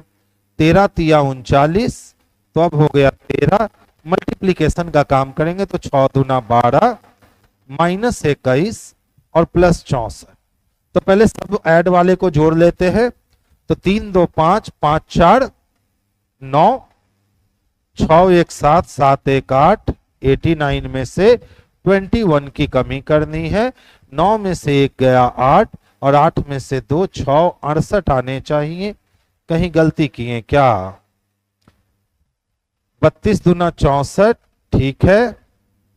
यहां प्लस माइनस इंटू 7 दूना 14, 13 तिया 39 डिवाइडेड बाय 3। अच्छा 13 नवा था जी और हम 13 तिया कर दिए हैं। वही तो बोले कि समस्या कहां आ गई है। कितना है? 13 नवा है। 13 नवा 17 से होता है ना, 2 और 9 का 9 2 11, ये आ जाएगा 117/3 आ जाएगा। काट दीजिए। 3 तिहाई कितने? 9, 3 नवा 27, खत्म काम। यानी कि यहां 39 जुटेगा। ठीक है, अब जोड़ लो। 9 2 11 और 4 15 के लिए 5, हाथ में बचा 1, 3 1 4 1 5, 6 5 11, 115 में से 21 की कमी करेंगे। 5 में से 1 गया 4, 11 में से 2 गए 9, यानी 94 आएगा। देख लीजिए, सावधानी हटी और दुर्घटना घटी। यहां थोड़ी सी हमारी सावधानी हट गई थी और क्वेश्चन का आंसर कहां से कहां चला गया था। 3 इधर रख दिए, 4 इधर रख दिए, लेकिन इसमें नहीं है। 2 छोटी संख्या से मिलकर बड़ी संख्या बनी है। 2 छोटी संख्या से बड़ी संख्या। 4 चको 16 और 3 तिहाई 9, 16 9, 25 को 2 गुना किए 50 और 50 में से 7 की कमी किए 43, 6 6 की 36 और 5 25, 6 5 11 का 1, हाथ में 1, 3 2 5 1 6, लेकिन 61 दूना बहुत बड़ा संख्या है। स्क्वायर से काम नहीं चला तो क्यूब करते हैं। 3 का क्यूब 27 और 4 का क्यूब 64 ज्यादा, 4 का स्क्वायर 16, 7 6 13 का 3, 3 1 4 मिल तो रहा है। 6 का क्यूब 216, 5 का स्क्वायर 25, 6 5 11, 2 1 3 मिल गया। देखिए बच्चे क्या किया है, पहली संख्या का क्यूब कर दिया और अंतिम संख्या का स्क्वायर कर दिया। तो 3 का क्यूब 27 हो गए और 4 का स्क्वायर 16 हो गया। दोनों को अगर जोड़ेंगे तो 43 मिल जाएगा। इसी तरीके से अगर हम 6 का क्यूब और 5 का स्क्वायर करते हैं तो 6 का क्यूब 216 और 5 का स्क्वायर 25 है। दोनों को जोड़ेंगे तो 241 मिलेगा। सेम काम हमें किसके साथ करना है? तो 2 का क्यूब करना है और 11 का स्क्वायर करना है। तो 2 का क्यूब 8, 11 का स्क्वायर 121, यानी ये 129 दे देगा। ऑप्शन नंबर बी में स्पष्ट रूप से देखने को मिल रहा है। तो आंसर हम लोग ऑप्शन नंबर बी को लगा लेंगे। लॉजिक तो अच्छा लगाया था, लेकिन तीसरे अटेम्प्ट में जाकर के लॉजिक पकड़ा गया इसका, किसने लॉजिक क्या लगाया था। चलिए, सीरीज है, 13 है, 17 है, 23 है, 48 है, 97 है, 178 है। बहुत स्पीड से तो नहीं बढ़ा है, तो बहुत स्पीड से नहीं बढ़ा है तो 2 पदों के बीच का अंतर निकाल लेंगे और हमारा काम आसानी से हो जाएगा। तो देखिए 13 में अगर हम 4 जोड़े तो 17 होगा क्या? कितना हो गया? तो 3 इधर और 3 इधर, यानी अब हमें कितने जोड़ने होंगे? तो अच्छा 13 के बाद 14 था,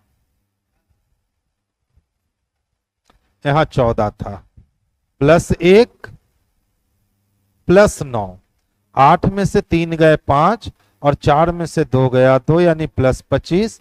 17 में से 8 गया तो 9 बचे और 8 में से 4 गया 4, 49। अच्छा देख लो तो 1 का स्क्वायर, 3 का स्क्वायर, 5 का स्क्वायर, 7 का स्क्वायर, तो अब जाएगा 9 का स्क्वायर यानी 9 9 81 जाएगा। तो 8 7 1 8, 8 8 16 1 17, यानी अब किसका, तो 11 का स्क्वायर करोगे और 11 का स्क्वायर बच्चे 121 जाएगा। तो 8 1 9 लगाओगे, 7 2 9 लगाओगे, 1 1 2 लगाओगे, 299 चाहिए, जो कि ऑप्शन नंबर ए में स्पष्ट रूप से हमें दिख रहा है। तो आज की सभा हमारी यहीं बर्खास्त होती है। सर आ चुके हैं, साइंस अब डिस्कस करेंगे, आप लोग कंटिन्यूटी बनाए रखिए यूं ही। कल फिर हमारी मुलाकात होगी और कल भी जो हम लोग हैं ना 50 बेहतरीन क्वेश्चंस को यहाँ एंजॉय करेंगे। तो आप बच्चे जो है कंटिन्यूटी बनाए रखिए, क्योंकि यही कंटिन्यूटी आपको सफलता की कुंजी दिला सकती है। अगर आप अपनी कंटिन्यूटी तोड़ोगे तो सफलता की कुंजी हाथ आके भी छूट जाएगी, और कंटिन्यू रहोगे तो सफलता की कुंजी बिल्कुल आपके हाथ लग जाएगी। तो चलिए आज की सभा हम यहीं बर्खास्त करते हैं, अब सर आगे का सभा स्टार्ट करेंगे। नमस्कार दोस्तों, कैसे हैं आप लोग? अच्छे होंगे, शानदार होंगे, आप लोग जानदार होंगे। रीजनिंग के बाद आप लोग आ जाइए साइंस की दुनिया में, आ जाइए। देखिए हम लोगों का क्वेश्चन क्या है भाई साइंस में, जरा एक बार हम लोग चेक कर लेते हैं। ये रहा आपका साइंस का। आ जाइए पहला क्वेश्चन पर आ जाइएगा आप लोग। ये रही भाई, हैजा के बारे में कह रहा है, कोलेरा के बारे में कह रहा है। तो कोलेरा किससे होता है? जब आप दूषित पानी पीजिएगा, संदूषित भोजन कीजिएगा, आप जा रहे हैं सड़क के किनारे लगा हुआ चाट खा लिए, समोसा खा लिए, जिलेबी खा लिए, तो लाजमी है कि हैजा होगा, कोलेरा होगा, बैक्टीरियल डिजीज होगा। तो ये बताइएगा हैजा के विषय में निम्नलिखित में कौन सा कथन सही है? यह एक रोग है जिसके कारण यादाश्त में कमी आती है, एकदम नहीं है। यह पेशियों का एक रोग है, गलत हो गया। यह एक रोग है जो संदूषित खाद्य और जल के सेवन करने से होता है, एकदम सही जवाब हो गया, एकदम सही जवाब। लीजिए आ जाइए अगले सवाल पर आइएगा। यदि एक पिता का रक्त वर्ग ए है, पिता का, माता का रक्त वर्ग ओ है, तो बताइए उसके पुत्र निम्नलिखित में से कौन सा रक्त वर्ग हो सकता है? उसके पुत्र का निम्नलिखित में से कौन सा रक्त वर्ग हो सकता है? ये हमारा ब्लड का क्वेश्चन है। सुनिए, ध्यान दीजिएगा, हम जो बतला रहे हैं उसको ध्यान दीजिएगा। अगर ब्लड ग्रुप ए है तो इसमें अगर देखा जाए तो IA होती है और I होती है, ये हमारा ये देखना पड़ेगा। अगर B है तो B में देखिएगा IB होती है और हमारा I होती है। अगर AB है तो कह दीजिएगा IA हो गया और IB हो गया, IA और IB हो गया। फिर यहाँ पर अगर O है तो कह दीजिएगा I है और यहाँ पर क्या है, I है। और अब ध्यान दीजिएगा, पर ब्लड ग्रुप ए है, यहाँ पर ए है और यहाँ पर इसकी क्रॉस किससे, ओ से कराई जाती है। तो ए वाले का क्या है, तो कहिएगा IA है और I है, और ओ वाले का क्या है, I है और यहाँ पर I है। यही ना है हमारा। तो एगो होती है, यहाँ पर एगो होती है आपका डोमिनेंट होती है और एगो डोमिनेंट नहीं होती है। तो याद रखेंगे ये वाला हमारा इसके पास तो क्या बनेगा, IA और I बनेगा यहाँ पर। तो ये बताइए IA और I का मतलब A हो गया हमारा, ये A हो गया हमारा, ये ठीक ना। IA और I का मतलब A हो गया, फिर इसका इससे कर देना है, तो IA हो गया और I हो गया, तो यहाँ पर भी हमारा A ही हो गया। फिर यहाँ पर ये वाला इससे, तो I हो गया, तो यहाँ पर O हो गया हमारा। फिर ये वाला इससे, तो कहिएगा I और I हो गया, तो कहिएगा O हो गया। तब बच्चा का ब्लड ग्रुप होगा, बच्चों में संभावित ब्लड ग्रुप, बच्चों में संभावित ब्लड ग्रुप जो होती है, ब्लड ग्रुप जो होती है A या O, A एवं O होगा, A या O होगा, A एवं A और O होगा, A और O होगा। तो A भी हो सकता है, O भी हो सकता है। तो कह रहा है कि कौन सा हो सकता है, B कभी नहीं, A भी नहीं, A भी एकदम A B अथवा O, ए बी अथवा ओ? नहीं सर जी ओ होगा। ये रहा आंसर आपका। कोई भी है तो निकाल सकते हैं आप, कोई दिक्कत नहीं है। अगले पर आ जाइएगा। विटामिन के की विशिष्ट भूमिका किसके संश्लेषण में होती है? विटामिन के जो होती है ना, विटामिन के जो होती है रक्त को थक्का बनने में मदद करता है। ये विटामिन के जो होता है रक्त को थक्का बनने में मदद करता है। रक्त को थक्का बनने में मदद करता है, हेल्प करता है, मदद करता है। और यहाँ याद रखेंगे ये जो होती है डैश डैश की विशिष्ट भूमिका निभाती है और रक्त को थक्का बनने में मदद करता है। कौन? हमारा आपका प्रोथ्रोम्बिन। यहाँ पर हमारा प्रोथ्रोम्बिन। एल्बुमिन प्रोटीन होती है, ग्लोब्यूलिन प्रोटीन होती है? नहीं सर, प्रोथ्रोम्बिन होगा। तो विटामिन के की विशिष्ट भूमिका किसके संश्लेषण में है? तो प्रोथ्रोम्बिन के संश्लेषण में। और विटामिन के जो होती है रक्त को थक्का बनाने में मदद करता है। चलिए हो गया ना यहाँ पर। आगे बढ़ जाते हैं। मानव नेत्र से स्पष्ट दर्शन के लिए न्यूनतम दूरी कौन होती है? बताइएगा। मानव नेत्र से स्पष्ट दर्शन के लिए न्यूनतम दूरी निम्न में से कौन सी है? तो मानव नेत्र के लिए स्पष्ट दर्शन की न्यूनतम दूरी कितनी होती है?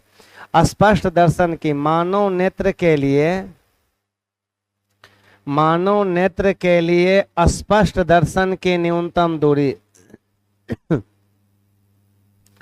स्पष्ट दर्शन की न्यूनतम दूरी जो होती है, न्यूनतम दूरी 25 सेंटीमीटर तथा दूर बिंदु अनंत होती है। दूर बिंदु अनंत होती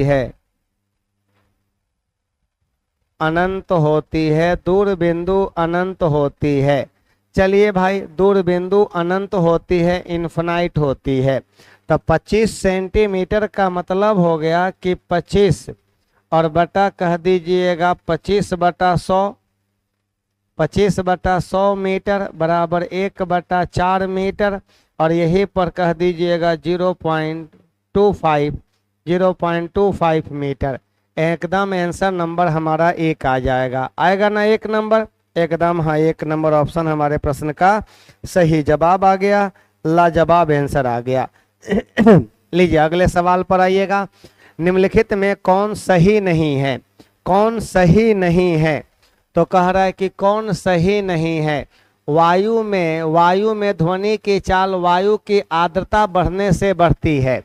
सही बात तो है। वायु में ध्वनि की चाल जो होती है आर्द्रता बढ़ने से बढ़ जाती है। आर्द्रता बढ़ता है तो घनत्व में कमी आती है और ध्वनि की चाल बढ़ जाती है। सही है। वायु में ध्वनि की चाल वायु के तापमान घटने पर घटती है, बढ़ने पर बढ़ जाती है। तभी ना हम लोग कह देते हैं, कहिएगा भी directly proportional root under T का। ये सही बात है। जल में ध्वनि की चाल अधिक होती है वायु में ध्वनि की चाल से। तो कह रहा है कि जल में ध्वनि की चाल अधिक होती है वायु में ध्वनि की चाल से। उपरोक्त सभी, तो कहिएगा कौन सही नहीं है? कौन सही नहीं है? कह रहा है कि निम्नलिखित में कौन सही नहीं है? Which of the following is not correct? कहिएगा वायु में ध्वनि की चाल वायु के तापमान घटने पर घटती है, तापमान बढ़ने से बढ़ेगी, घटने पर घटेगी। जल में ध्वनि की चाल अधिक, वायु में ध्वनि की चाल, जल में ध्वनि की चाल अधिक होता है वायु में ध्वनि की चाल से। तो कह दिया जाए ध्वनि की जो चाल होती है, चाल सबसे ज़्यादा ठोस में होती है, उससे कम द्रव में होती है और सबसे कम जो होती है गैस में होती है। सबसे कम किस में होती है? तो ये गैस में होती है। तो बता दीजिएगा जवाब कौन होने वाला है? तो कहिएगा वायु में, देखिए जल में ध्वनि की चाल अधिक, वायु में ध्वनि की चाल से। तो कह रहे निम्नलिखित में कौन सही नहीं है? उपरोक्त सभी। तो कहिएगा उपरोक्त सभी सही है। तो कह रहे कि सही है कर दीजिए तो और अच्छा रहेगा। आपका निम्न में कौन सही है? कौन सही है, तो कहिएगा सब का सब सही है। Which of the following is are correct हो गया, करेक्ट कर दीजिएगा, तब यहाँ पर कहिएगा ऑल ऑफ दीज हो जाएगा, तब यहाँ पर हो जाएगा ऑल ऑफ दीज हो जाएगा, सभी का सभी हो जाएगा, तब ये ठीक ना। हाँ, ये सब का सब हो जाएगा, ऑल सही है, सभी का सभी सही है, सब सही है, वहां से हम नहीं हटा दिए। सोयाबीन में नाइट्रोजन स्थिरीकरण के लिए जिम्मेदार बैक्टीरिया कौन है? सोयाबीन में तो नाइट्रोजन स्थिरीकरण वाला जीवाणु राइजोबियम होती है। क्या होती है? राइजोबियम।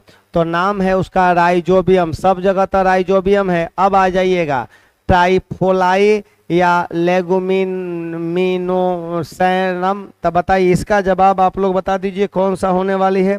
फटाफट इसका जवाब दे दीजिए आप लोग जवाब दे दीजिए आप लोग यहाँ पर 49 का। ये लीजिए भाई 49 का कैसे आप समझ गए? जल्दी जल्दी फटाफट बतला दीजिएगा। सोयाबीन में नाइट्रोजन स्थिरीकरण के लिए जिम्मेदार बैक्टीरिया कौन है?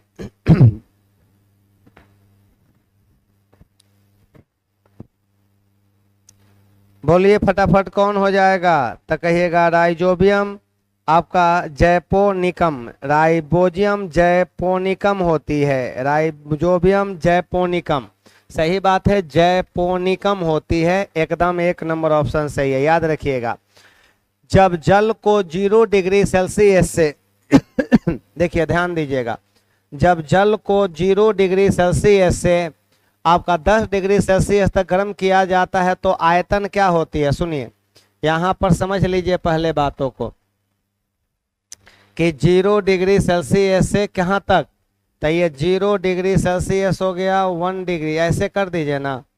देखिए हम यहाँ पर देने जा रहे हैं 0 डिग्री सेल्सियस हो गया, 1 डिग्री हो गया, 2 डिग्री हो गया, 3 degree, 4 degree Celsius, 5 degree Celsius, 6 degree Celsius, 7 degree Celsius, 8 degree Celsius. तो जब पानी को गर्म करते हैं तो बताइएगा घनत्व तो पहले क्या करता है? बढ़ता है। घनत्व तो क्या करता है? बढ़ता है। उसके बाद में क्या करता है? कहिएगा घटता है। उसके बाद में घटता है। आयतन बताइएगा, पानी को जब गर्म किया जाता है तो आयतन के लिए कह रहा है ना, आयतन पहले क्या होता है? ज़्यादा, यहाँ पर ये, उसके बाद कम, उसके बाद कम, उसके बाद में कम। अब ये लीजिएगा, इसके बाद में ये बढ़ेगा, ये बढ़ेगा, ये बढ़ेगा, यहाँ पर और ये बढ़ेगा। तो बताइए जब पानी को गर्म किया जाता है, जब जल को 0 डिग्री सेल्सियस से 10 डिग्री सेल्सियस तक गर्म किया जाता है तो आयतन पर क्या फर्क पड़ता है? तो ऊपर वाला हमारा घनत्व हो गया, ये घनत्व हो गया, यहाँ पर होता है मैक्सिमम, यहाँ पर हो गया मैक्सिमम, और इसको कह देते हैं हम लोग आयतन कह देते हैं, आयतन। और यहाँ पर होते हैं मिनिमम, मिनिमम, मिनिमम हो गया। तो जब पानी को गर्म किया जाता है तो बताइएगा, तो पहले इसका आयतन, अरे बाबा, पहले इसका आयतन घटता है, पहले ये सिकुड़ता है 4 डिग्री सेल्सियस तक, इसके बाद में ये फैलता है। तब पहले घटता है बाद में बढ़ता है, पहले घटता है कहाँ तक? 4 तक, और उसके बाद में बढ़ता है। यही तो है हमारा, यही बातें हैं। तो यही चार्ट याद रखना है, आपको बताया गया है। बताइएगा घनत्व पर क्या फर्क पड़ेगा? घनत्व पहले बढ़ेगा 4 तक, और उसके बाद में घनत्व क्या होता है? घटता है।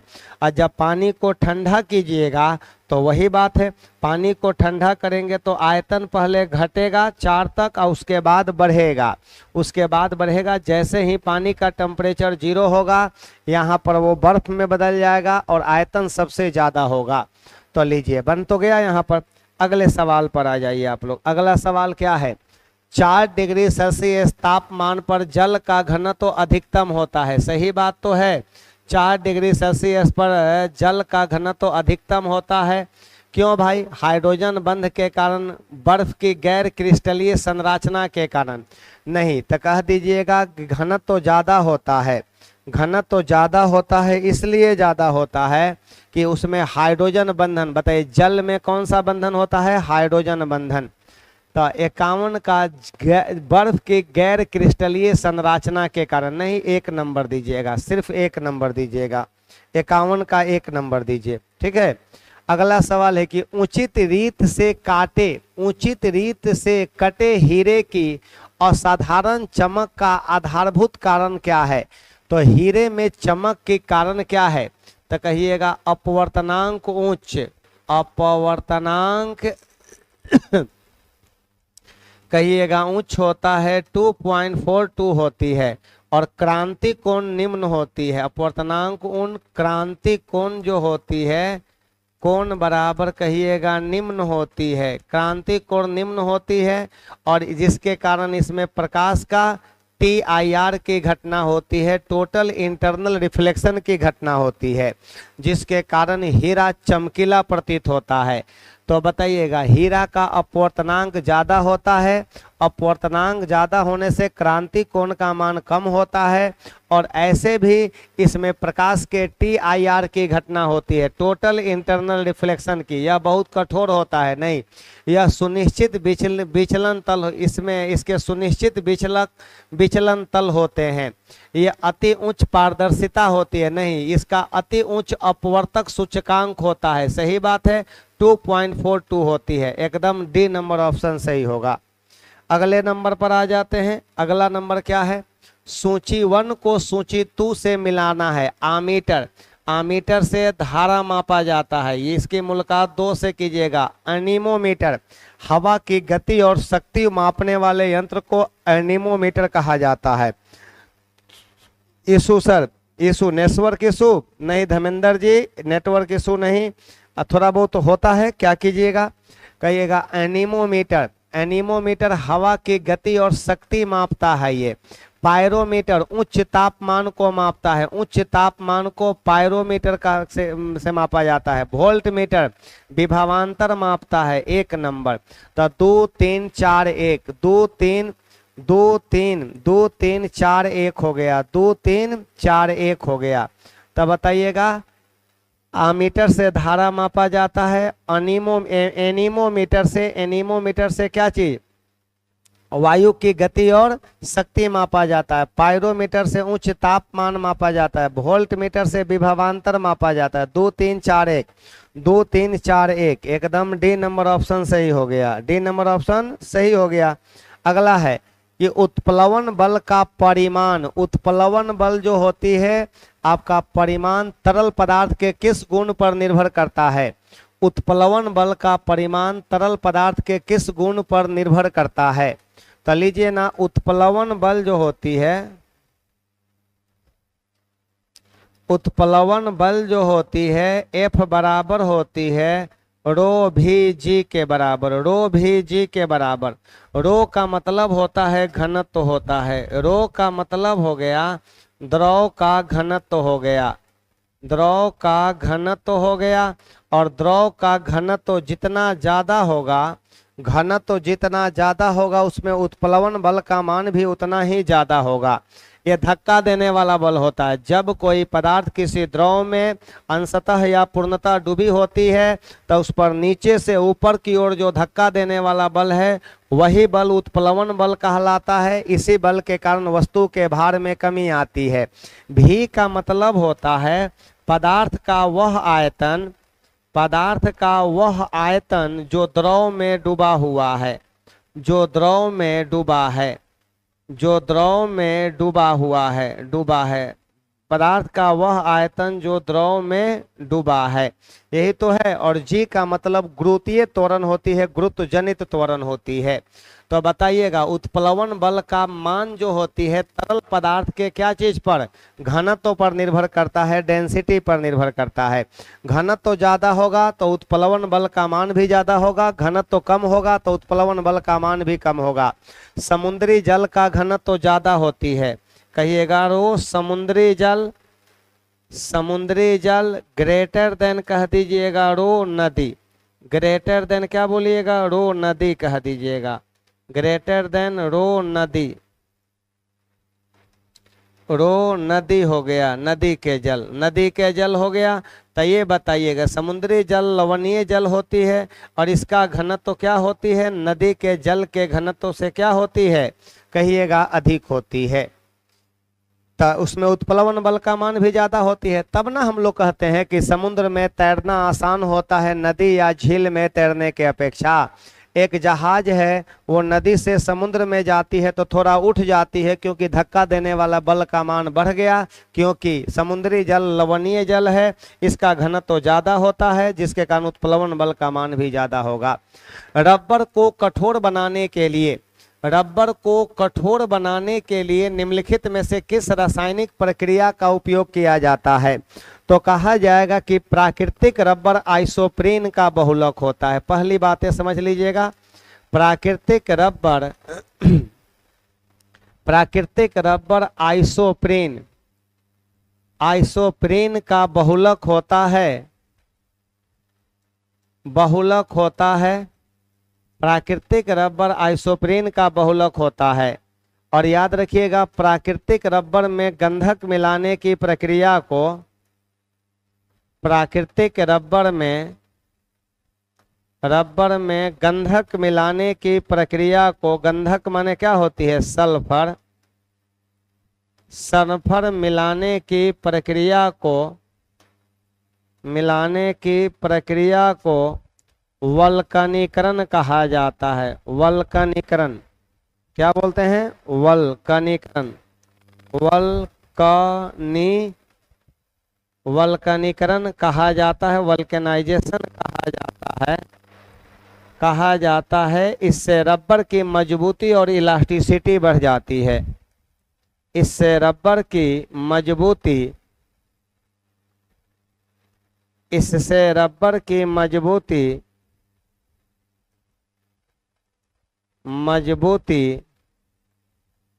और इलास्टिसिटी बढ़ जाती है, और इलास्टिसिटी बढ़ जाती है। तो एक बात बताइएगा, बढ़ जाती है अर्थात पहले से अधिक कठोर हो जाता है, अर्थात पहले से अधिक कठोर हो जाता है, अधिक कठोर हो जाता है। पूरी कहानी लिख दिए हम यहाँ पर, ये रहा आपका जलवा। अब बताइए पहले से ज़्यादा कठोर हो जाता है, ज़्यादा इलास्टिक हो जाता है। आपका नाम क्या है सर जी? आपका, मेरा नाम शैलेंद्र कुमार है। और शायद आप लोगों में से कितने आदमी पहचानते हैं, हम एक संस्थान में नहीं बहुत तरह के संस्थान में हम पढ़ा चुके हैं। और मैं आज से नहीं लगभग 23 साल हो गए पढ़ाते हुए हमको, 23 ईयर्स से मैं इस पटना की धरती पर पढ़ा रहा हूँ। चल खैर कोई बात नहीं है। चलिए आगे बढ़ जाते हैं। प्राकृतिक रबर आइसोप्रीन का बहुलक होता है। प्राकृतिक रबर में गंधक मिलाने की प्रक्रिया को वल्कनीकरण कहा जाता है। यही तो है हमारा, वल्कनीकरण कहते हैं। आगे बढ़ जाते हैं। आप बताइए आवेग की इकाई क्या होती है? आवेग को इंग्लिश में इम्पल्स कहते हैं। आवेग जो होती है, इम्पल्स की बात करते हैं, इम्पल्स। तो आवेग जो होती है ना, कहिएगा जब किसी वस्तु पर बहुत बड़ा बल, जब किसी वस्तु पर बहुत बड़ा बल बहुत ही कम समय के लिए लगता है तो उस बल और समय के गुणनफल को आवेग कहते हैं। आवेग और संवेग का मात्रक और बीमा समान होती है। आवेग I बराबर F इंटू डेल्टा टी। तो इसका यूनिट अगर पूछ दिया जाए कि ऐसा यूनिट क्या होता है, तो न्यूटन गुने सेकेंड होती है। और नहीं तो और इसको तोड़ सकते हैं, kg मीटर सेकेंड माइनस 2 गुने सेकेंड। तो इसी को लिख दीजिएगा kg मीटर सेकेंड माइनस 1। ऐसा कोई है? तो ऐसा नहीं देकर ऐसा दिया है, न्यूटन गुने सेकेंड हो गया। हो तो गया, न्यूटन गुने सेकेंड हो गया। अगली बातों पर आ जाते हैं। अब इसको बनाइए आप लोग। ये तो भाई याद करना पड़ेगा, हर एक का डेंसिटी अलग अलग होती है। चलिए, हर एक का डेंसिटी अलग अलग होती है। इसका जवाब दे दीजिए। घनत्व के आधार पर लकड़ी, जल, अल्कोहल, तारपीन के तेल का आरोही क्रम में से कौन विकल्प है? तब बताइए आरोही क्रम का मतलब क्या होता है, बढ़ते क्रम में। तो सबसे कम घनत्व जो होती है लकड़ी का होती है।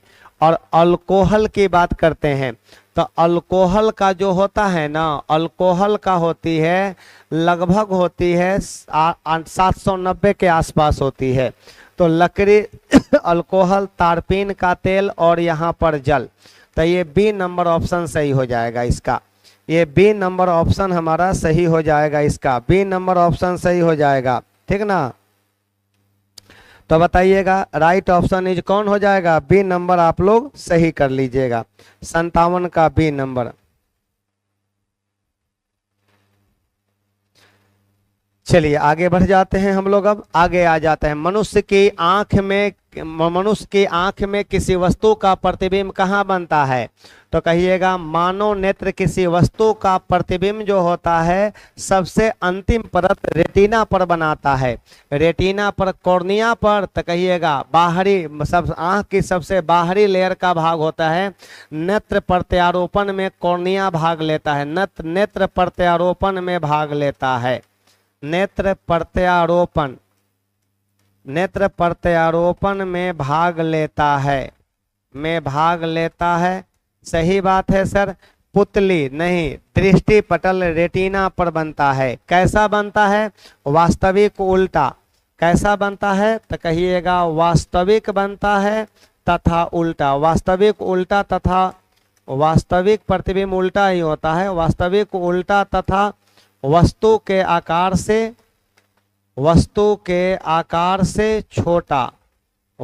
आकार से छोटा प्रतिबिंब बनता है। कहाँ पर, रेटिना पर बनता है। लेकिन मानव मस्तिष्क उस उल्टे प्रतिबिंब को सीधा कर दिखलाता है। तो ये बताइएगा डी नंबर ऑप्शन सही हो गया इसका। 59 में आइएगा, निम्नलिखित में कौन जीवाश्म ईंधन है। तो जीवाश्म ईंधन में कौन आ जाएगा, तो कहिएगा जीवाश्म ईंधन में हमारा कोयला आएगा, पेट्रोलियम आ जाएगा, प्राकृतिक गैस आ जाएगा, प्राकृतिक गैस आ जाएगा। ये सब का सब जीवाश्म ईंधन में, इसलिए प्रश्न का सही जवाब ऑप्शन नंबर डी हो जाएगा। ऑप्शन नंबर डी हमारे प्रश्न का सही में जवाब आ गया। अगला सवाल देखिएगा, ओजोन छिद्र के लिए कौन उत्तरदायी है। ओजोन छिद्र जो होती है, ओजोन परत की मोटाई में कमी। कहिएगा ओजोन परत की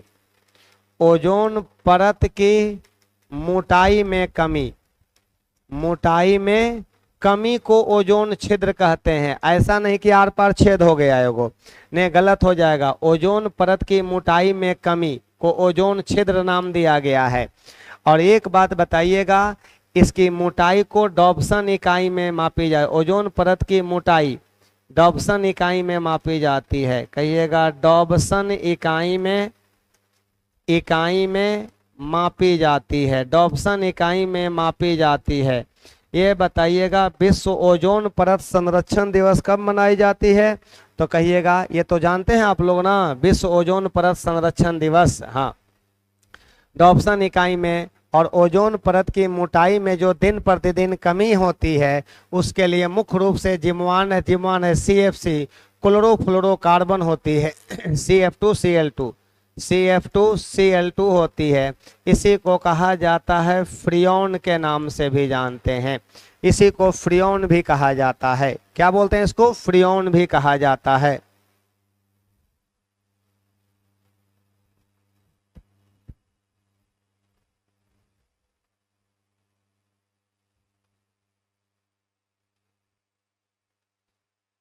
चलिए आगे बढ़ जाते हैं हम लोग, नेक्स्ट क्वेश्चन की ओर आ जाते हैं। और बताइए बन गया ना ये। अगला सवाल क्या है जरा देख लीजिए आप लोग।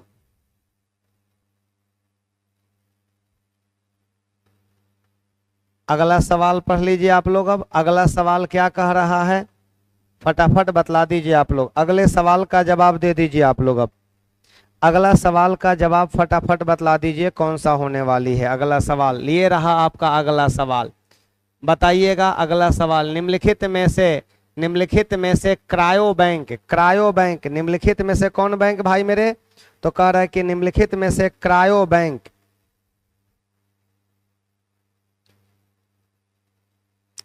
निम्नलिखित में से क्रायो बैंक कौन बैंक भाई मेरे? तो क्रायो बैंक कहा जाता है। निम्नलिखित में से क्रायो बैंक आपका एक्स टिश्यू संरक्षण के लिए कौन सी गैस जिम्मेवार होती है? क्रायो बैंक्स एक्स टिश्यू संरक्षण के लिए कौन सी गैस जिम्मेवार होती है? इसका जवाब दे दीजिए फटाफट आप लोग तो जरा सा।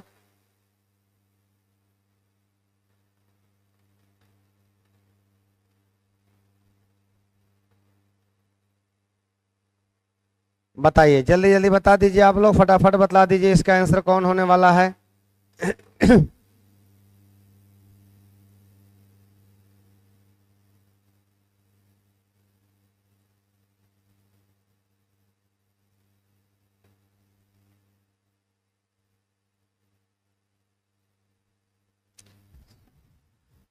देखिए तो क्रायो बैंक में सामान्यतः बताइएगा कौन सी गैस सामान्यतः प्रयोग किया जाता है? नाइट्रोजन गैस का यूज किया जाता है।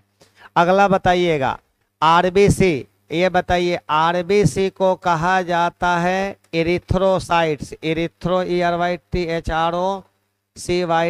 इरिथ्रोसाइट्स कहते हैं। डब्ल्यूबीसी को क्या बोलते हैं? ल्यूकोसाइट्स कहा जाता है। ल्यूकोसाइट्स आपका ब्लड प्लेटलेट्स को क्या कहा जाता है? ब्लड प्लेटलेट्स को कहा जाता है THROMBOCYTS, थ्रोम्बोसाइट्स कहा जाता है, थ्रोम्बोसाइट्स कहते हैं। तो आरबीसी को क्या बोलते हैं? इरिथ्रोसाइट कहते हैं। 4 नंबर से आपका डब्ल्यूबीसी को क्या बोलते हैं? ल्यूकोसाइट कहते हैं। 3 नंबर से प्लाज्मा जो होती है ना, खून का तरल भाग होती है, प्लाज्मा खून का तरल भाग होती है, 1 नंबर ये होती है थ्रोम्बोसाइट्स। 2 नंबर से 4 3 1 2 4 3 1 2 4 3 1 2 बी नंबर ऑप्शन सही है। चलिए आगे बढ़ जाइएगा आप लोग। आपका कह रहा है कि तरल वायु में उपस्थित तरल ऑक्सीजन, तरल आर्गन और तरल नाइट्रोजन के क्वथनांक के आधार पर इन्हें आरोही क्रम में सजाइए। आरोही क्रम में सजाना है। कौन क्रम में? आरोही क्रम में सजाना है। इसका जवाब आप लोगों को देनी है तो बताइएगा। तरल ऑक्सीजन, तरल आर्गन एवं तरल नाइट्रोजन का बॉइलिंग पॉइंट, तो बताइए तरल बताइएगा, तीनों का बॉइलिंग पॉइंट अलग अलग होती है ना। तो बताइएगा आपसे कह दिया जाएगा कि तरल नाइट्रोजन का जो होती है N2 का जो होती है -196 डिग्री सेल्सियस होती है। उसके बाद में है हमारा क्या चीज़ का? आर्गन का होता है। तो आर्गन का कितनी होती है? तो ये बता दीजिएगा सर आर्गन का कितना होती है, ठीक ना। आर्गन का अगर पूछ दिया जाए तो आर्गन का तरल ऑक्सीजन का, तरल नाइट्रोजन का और तरल आर्गन का। तो आर्गन का यहाँ ऑक्सीजन का कर दीजिएगा -183 डिग्री सेल्सियस और यहाँ पर होती है -186 डिग्री सेल्सियस होती है। यही तो कहानी है हमारा। तो बताइएगा कोई ऑप्शन है क्या? तब बताइएगा ऑक्सीजन का होती है -183। तरल आर्गन का बॉइलिंग पॉइंट कितनी?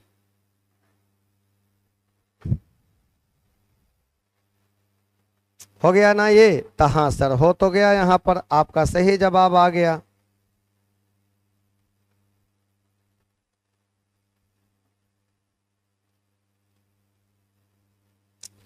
तो कौन होने वाला है ये बताइएगा। आरोही क्रम में, आरोही क्रम का मतलब क्या हो गया?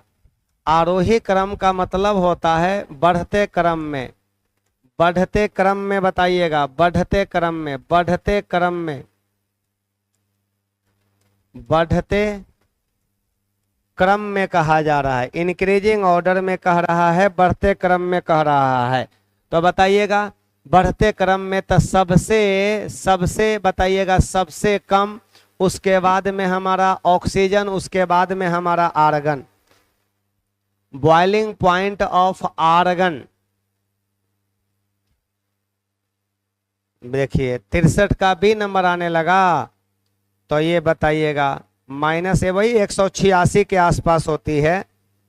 तो बताइएगा कितना नंबर आ रहा है भाई मेरे आप लोगों का। अब लीजिए आप लोग अब गड़बड़ सरबड़ करने लगे ना, बढ़ते क्रम में कह रहा है तो सबसे कम माइनस में जब वैल्यू हमारा, ये बताइएगा यहाँ पर आप लोगों का माइनस में सोच कर बताइए, मैथ हो गया ना एक तरह का ये। तो बताइएगा नाइट्रोजन का सबसे कम हो गया, उससे ज्यादा हो गया आर्गन का। तो कहिएगा नाइट्रोजन हो गया, उसके बाद में हमारा हो गया क्या, आर्गन हो गया, ऑक्सीजन हो गया। यही तो कहानी है, नाइट्रोजन, आर्गन और क्या हुआ, ऑक्सीजन हो गया। अगले सवाल पर आ जाइएगा। निम्नलिखित में से कौन सा जैव निम्नीकरण है। जैव निम्नीकरण का मतलब जो सड़ गल जाता है, माने कि जिसका डिकम्पोजिशन हो जाता है, जो सड़ा गला, प्लास्टिक नहीं, पॉलीथीन नहीं, पारा भी नहीं, रबर को सड़ा गला सकते हैं आप लोग, रबर को सड़ा गला सकते हैं। हाँ, अगला है कि रॉकेट इंजन ध्वनि कितने डेसिबल की होती है। रॉकेट इंजन में जो साउंड का डेसिबल होती है, ध्वनि की तीव्रता स्तर को बेल या डेसिबल में मापा जाता है। कितना डेसिबल तक की होती है इसका, तो कहिएगा लगभग 180। याद करने वाला है सब, ये याद करने वाला है। अगला है 66 नंबर सवाल में, एक पौधा जिसमें नाइट्रोजन की कमी है, छोटे कद का एवं हल्के हरे और पीले रंगों की पत्तियों जैसे लक्षण दर्शाएगा। सही है, नाइट्रोजन हरी पत्तियों के विकास के लिए जिम्मेदार होती है। सही कुट, ए और आर दोनों सही है। आर ए का सही स्पष्टीकरण है, एकदम सही है। 66 का कौन नंबर होगा, 1 नंबर हो जाएगा। अगला सवाल का जवाब बताइएगा। कल ही बताए थे ब्लीचिंग पाउडर का सूत्र क्या होती है। ब्लीचिंग पाउडर का सूत्र बता दीजिएगा कौन सा होने वाला है इसका,